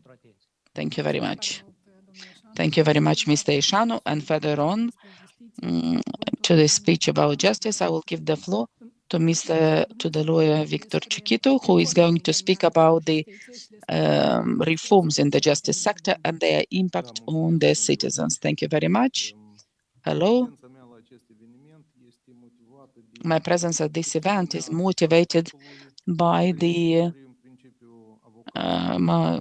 situation or the opinion of the lawyers with regard to the state, because in our opinion, the state very seldom manages to respond to the needs of the citizens in what regards the protection of their rights. But before going on, I just wanted to support the idea mentioned by Mr. Ishanu that the supreme goal of European integration and functioning of a state is to protect, secure the human rights. And in this sense, I believe, I just wanted to say that in my opinion, human rights protection is done by means of a state, and only when the state is functioning according to the principles, rule of law principles.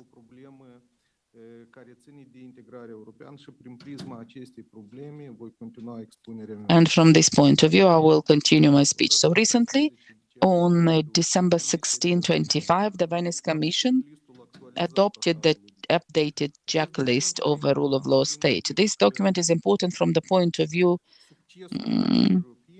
that the success of the European integration refers to the way in which we are going to be assessed according to the criteria mentioned in this document. And the state, Republic of Moldova, assumed the commitment to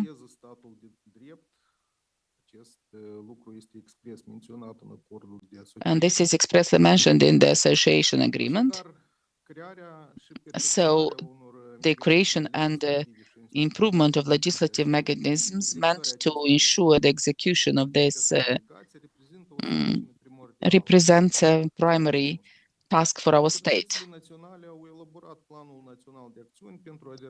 And our authorities did develop an action plan with regard to the Republic of Moldova's joining the European Union, but the analysis of this plan from the point of view of this criteria set by the European Commission shows that this process would be rather difficult. Although the plan contains a number of measures, about over 500 actions, which represents the fact that the authorities did work seriously. Regretfully, I have to say that there is no clear vision with regard to the way in which a rule of law can be strengthened and how the justice sector can be made functional. A big part of the measures in the plan refer to the implementation of policy documents in different areas. And in particular, I'm referring here to the roadmap on the rule of law state, the national program on human rights for 24-27, the national program, anti-corruption program for the years 24-28, and the action plan for its implementation, the strategy on ensuring the independence and integrity of the justice sector for the years 22-25, and the action plan for its implementation, and program on preventing domestic violence and family-based violence.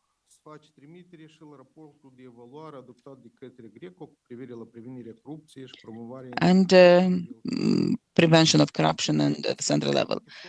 Out of these documents, the roadmap with regard to the rule of law state is the closest one to the issues discussed. This was adopted in the context of European integration, but unfortunately the content of this is also lacking coherence or like the relevant part of the European integration.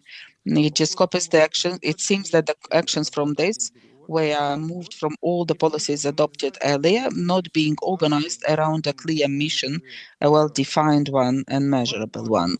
Largely, the measures proposed represent some good declarations of intentions without having a clear content.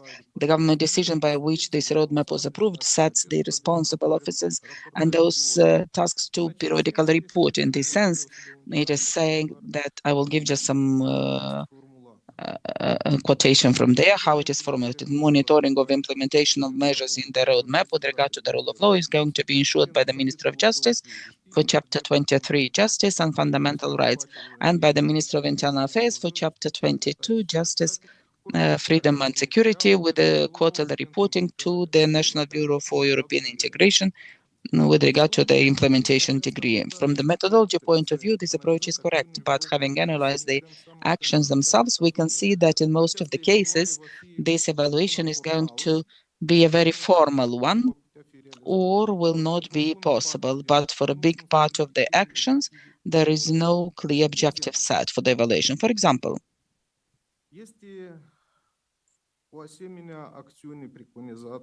there is such a measure like strengthening the operational capacity of the law enforcement bodies responsible for the investigation and criminal prosecution of corruption cases and cases related to corruption. So then the question is, how will it be determined that the capacity was strengthened? Because the plan does not speak about any performance indicators. Another type of actions has nothing to do with the main objective. For example, for the objective of increasing the rate of execution of the court decisions, one of the actions is about the appointment of the governmental agent. But it's not clear to which extent and how exactly the appointment of the governmental agent will contribute to enhancing the level of execution of the European Court's judgment. Similar gaps can be identified in all the above-mentioned documents. I have emphasized from the totality of problematic actions only the ones mentioned, because these show very clearly that the approach sometimes is quite superficial and that it is not the real status of things is not considered. And if the destination is not well defined, then any path would be wrong. So in principle, we are planning to research the legal framework and the institutional one in relation to the criteria of the rule of law state via the updated checklist. So hence the measures to eliminate it. So the national plan cannot cover it. So I don't want to disconsider the efforts of the authorities in this sense, but I tend to believe that there is need for joint efforts of the whole legal community and all the stakeholders to develop a clear vision, both with regard to the goal followed as well as that set of measures that can bring us closer to this rule of law desideratum, like seen by the Venice Commission. No matter how well intended are the representatives of the authorities in developing the measures, the acceptance is based on the administrative experience they have themselves, which cannot provide a multi-sectoral approach. And due to this point of view, the development of measures to strengthen the rule of law state requires the full engagement of those who are going to implement them. So hence there is need for a broad discussion with the participation of all the stakeholders, both via their management bodies as well as the active participation of their members. Personally, I would like the civic movement recently created to provide a platform for broad discussions and responsible ones with a view to identification of concrete solutions, which adoption will allow for the consolidation of the rule of law in the country and the effective human rights protection. And I'd like to encourage all of those interested to get involved with all of us together in this movement. Thank you very much. We'll continue with the corruption fight aspect. I will give the floor to Mrs. Kalugin from Transparency International. I am a journalist for 15 years, and I'm hearing all the governments speaking about the fight against corruption. Why don't we advance in this sense?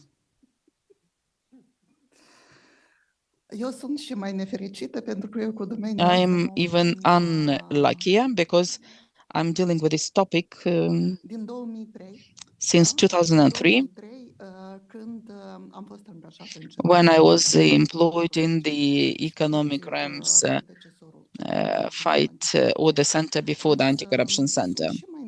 But I'm even less happy simply because, as Mr. Eshanu mentioned, after Mr. Eshanu it's difficult to speak because you feel complexed, because somehow if the notion you use somehow has another meaning. So from the very start, I apologize. So for this mistakes if I have, or the terminology that is not appropriate.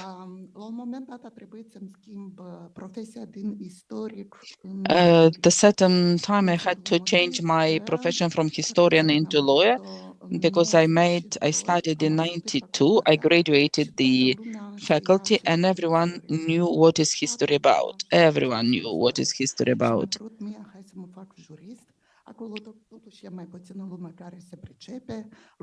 So there are less, and then I moved to legal area because it's you feel safer in a way, so that I understand that it's even worse in the legal area when you try to deal with anti-corruption, because everyone knows how one should proceed.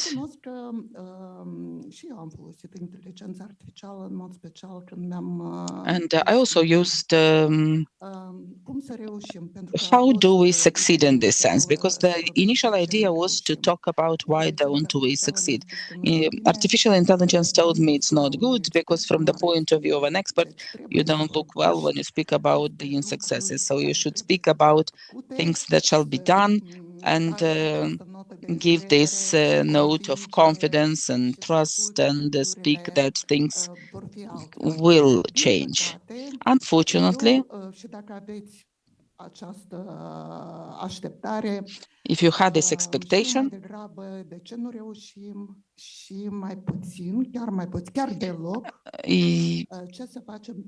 what can we do to succeed? So why don't we succeed? Mr. Ieșanu answered this question because the fight against corruption does not have any effect, any impact on if in this fight one sacrifices principles and values. So if or as soon as you don't have a rule of law state, you fail in fighting corruption, because the fight against corruption is much more than just sanctioning the corrupt people. What the public is expecting is the fight against corruption is about messages. It's about convincing everyone that the bad is sanctioned and that this thing was done in line with the pillars: legality, in line with the predictability, legal security, in outside any arbitrary decisions, by guaranteeing access to justice, by respecting human rights, and guaranteeing the equality of everyone in front of the law. So that is why, if you believe, and here I think that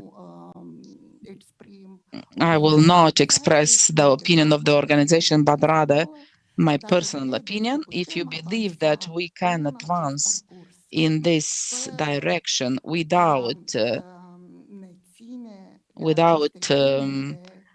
being on these limits of some values and principles, whatever you call them, of the rule of law state, you're absolutely have a wrong opinion. Obviously, I prepared a totally different speech where I was supposed to come and say that there are 7 points that we have to implement, that we need a legislative framework that would be solid, paragraph here, that we need anti-corruption institution, capable, independent, effective. We need to deliver not just laws, but results also, and that we need to prevent the eventual state capturing, or we shall ensure the integrity, political integrity, and the electoral one. And the last one would be about that protection of financial interests of the EU. But to the extent to which, and I'm giving you just this example, if election corruption was incriminated contraventionally, I am not sure whether it's correct or not to say so, or criminally, without consulting the public, with absolutely disproportionate sanctions, both in relation to the sanctions that are applied for passive corruption, active corruption. If, as these were applied, these sanctions, because we have had also some investigations in this sense. So if you believe that such an action leads to prevention of fight against corruption, then absolutely not. Because as this principle is, things are not just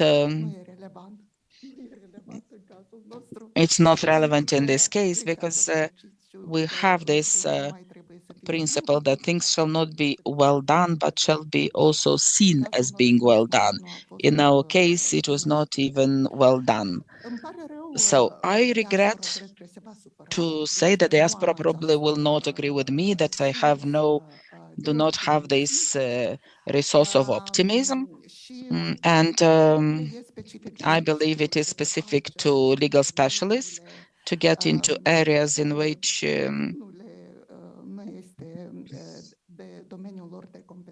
is not of their area of competence. And I say I'm not either a psychologist or, but I believe that we do have a very big problem this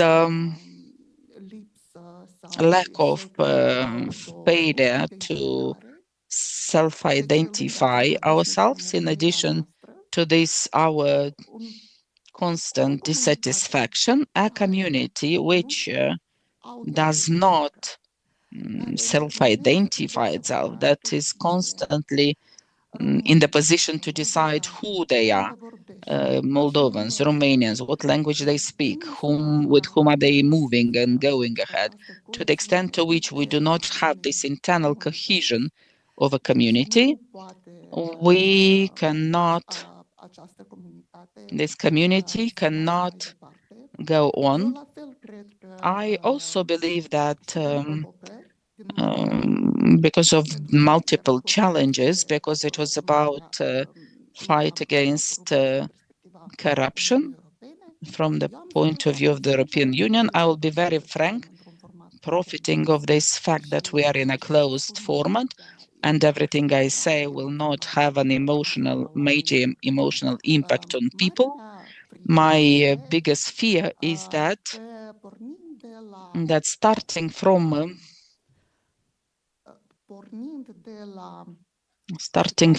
the regional situations, the challenges that the European Union is facing in ensuring security and the regional security here, very many actions that Moldova is undertaken could be treated as okay, simply because of the desire to maintain the security in this area in a certain way, which makes me believe that when speaking about fight against corruption, and this in fact is, I believe, something that is alarming me most of all, in this fight against corruption, unfortunately, this process could not be exactly a way of or something that could help us. I don't know if I was sufficiently clear, because the standards might be different than they were 20 years ago for other countries, and there could be more indulgence, and which in fact, on the other hand, makes me believe that everything is in our hands. And when one has no sufficient, you have not sufficient support as a citizen, you have the task to make the pressures on your own government, so it does not correspond to any European standards, let's say, but rather to some generally accepted ones and natural ones. Legality, predictability, protection of human rights, access to justice. And what else have I missed? Oh, equality, of course, equality. So, this is it. The academia will do it, because they are the academia. And it gives us hope for the future. Thank you, Ms. Kalmak. The last but not the least speaker is Alexandru Solcan, Dean at the Frișpa School. Thank you very much. I would like to thank the organizers for the good idea to bring us together. We had an X-ray of this society. And if we solve this,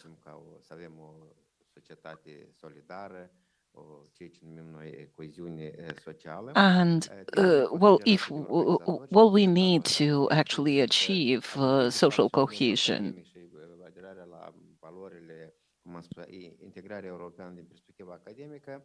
Well, we have European integration from the academic point of view.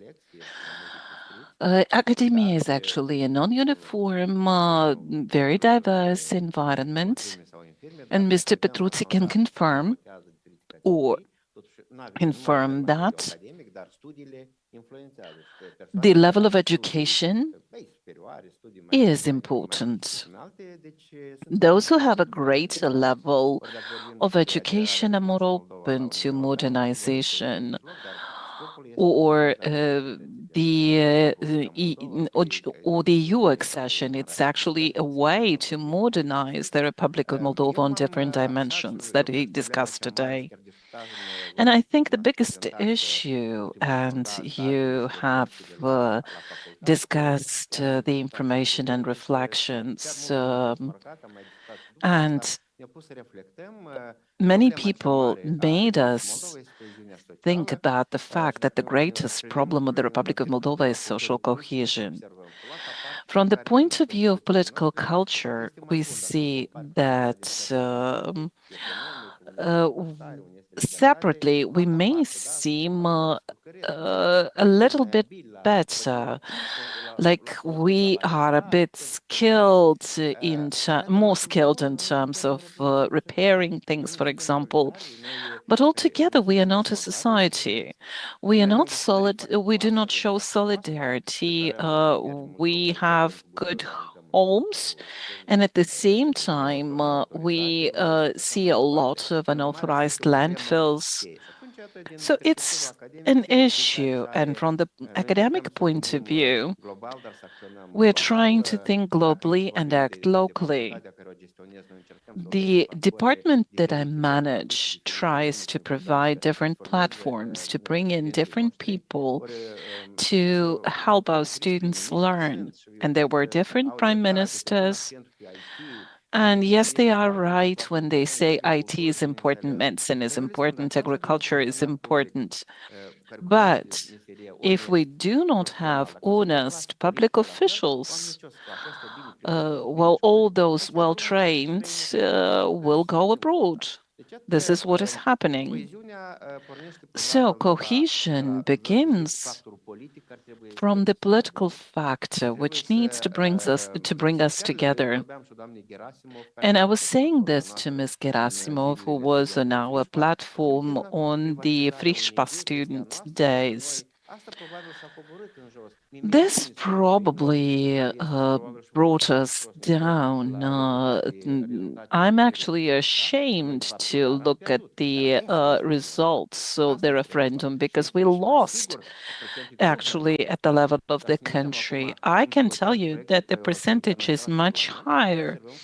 If we look at the European projects in Parliament, more than 70% of MPs vote in favor.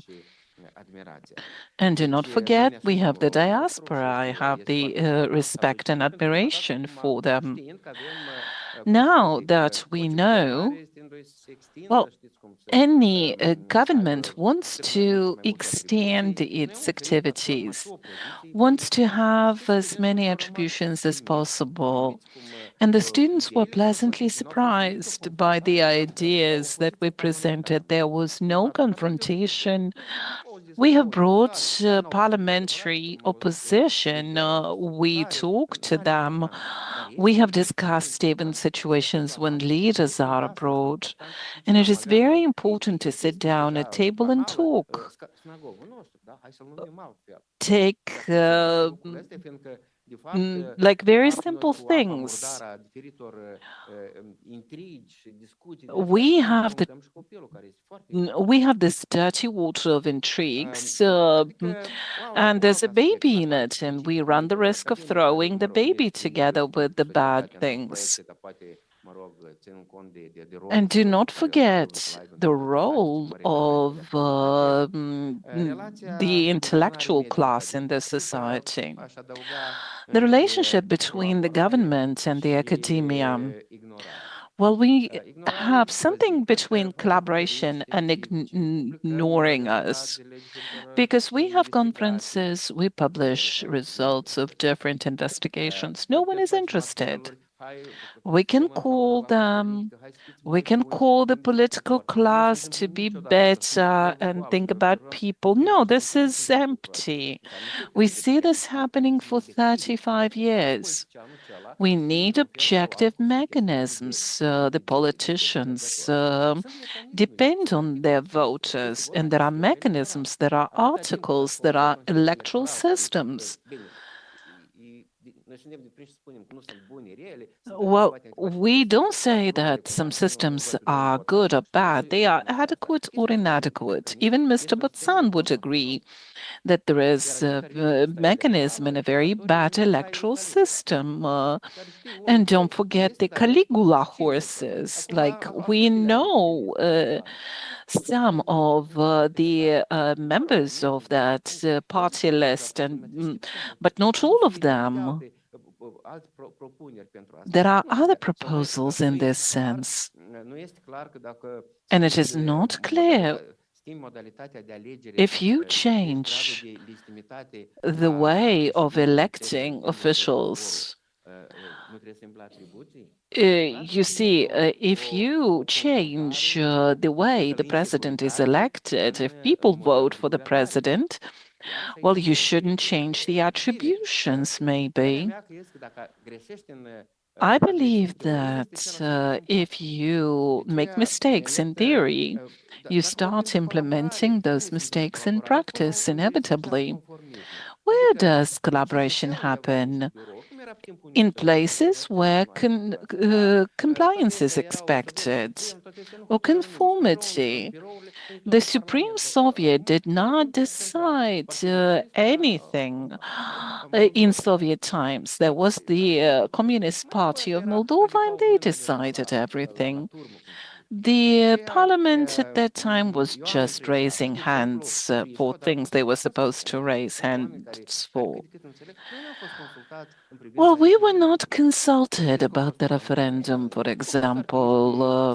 There was a campaign. They invited artists. But me, as a dean of a faculty, I was not consulted. And I asked my colleagues, and they also were not consulted. So this is what happens to the academia, and academia are a very important resource. The state invests in this, and if they propose solutions that are not convenient to the government, they say we do not invite them. So this is about cohesion. We could talk about this endlessly, and what does it turn into? You see that your institution suffers. Your students are not accepted for internships.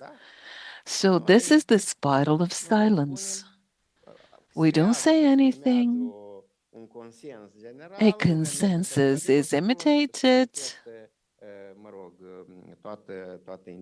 and the indignation is there. We must admit that we have lost the recent elections on the territory of Moldova. Solutions. Of course, we need to change things for the better.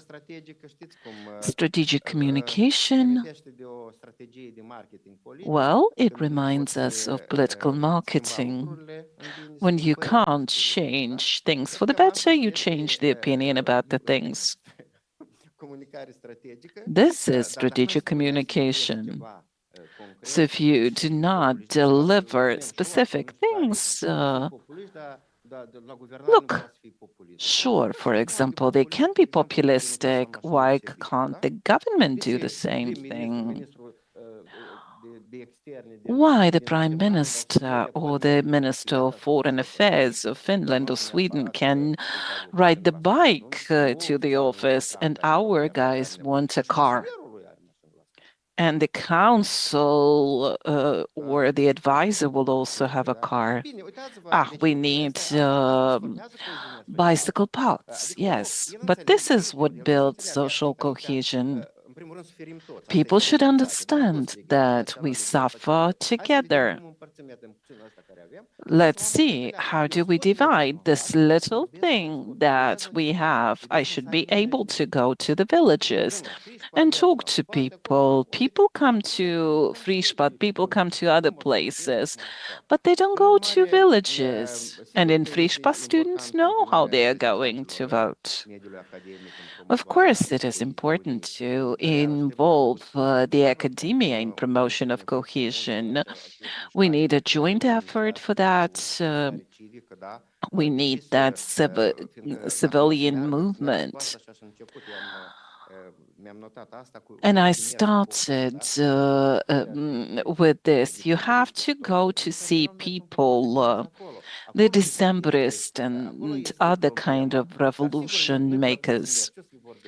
Of course, it's not nice to go there. You have to go and talk to people in their language. You have to give them examples that will be clear to them. This information gap is important. People, however, follow their primary instinct, which does not call them to reflection. We keep talking about this tragedy in Hâncești. There was a family drama there. And still, we see those TV shows in the evening. And people talk Russian there. And we see those Russian movies that show so much violence and so much terror. Many people perceive this as an example to follow. This is not education for them. So what is done now is done quite superficially. People say, oh, we are in government, we understand how to do things. You just keep your mouth shut and do what we tell you. So I would propose a course, European integration and social cohesion, which needs to be taught. We need to adjust plans, curricula, and we should start with the parliamentarians, I guess. I wouldn't say that they know a lot of things from inside. And then they would be more open and the society would be more cohesive. Thank you, Mr. Solkan. Of course, we have exceeded the time for the discussions. I will give the floor to Olesia Stamati. She will conclude this event. Thank you very much, dear guests, dear participants. I personally learned one thing during this event, and I promise not to keep you long. There was an ambitious plan to take a bit from the most important areas of European integration and put them together. I understand that we do not have enough time to discuss, so lesson learned for the following events is take narrower sectoral approach. I would like to thank you very much for active participation. This event has proven that there is interest and there is a need for honest discussion and different opinions on European integration. The fact that we have different opinions does not mean that we are against each other. Difference in opinions is a key element of democracy. I took some notes during the event, conclusions and recommendations about European integration, things that were presented by those who spoke. First, negotiations need to be moved into the logic of national interest. For each cluster, the government must publish the mandate for negotiations in a non-confidential manner. Civil society must be integrated consistently, not occasionally consulted. Civil society, business, trade unions, public administration, universities, and professional diaspora must participate. and each council must first publish a public position and then pass on their conclusions. And before each sensitive chapter, the government should publish who will gain, who will lose, and what are the options to adjust the costs. Public administration must be professional and they must be stabilized. It is clear from the lesson of Poland.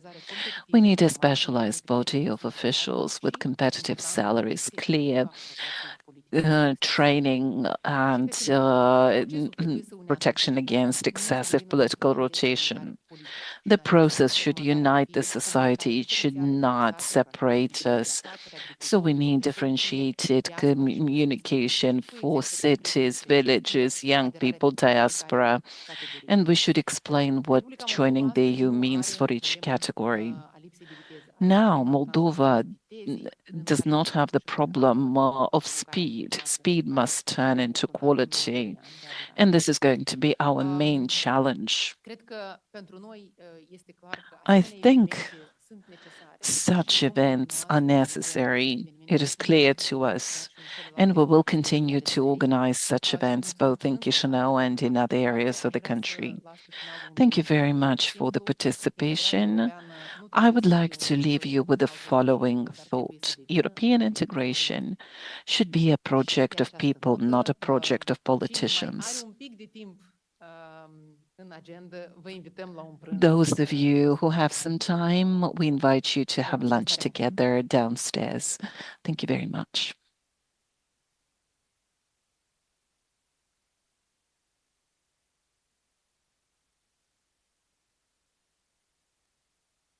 Recording stopped.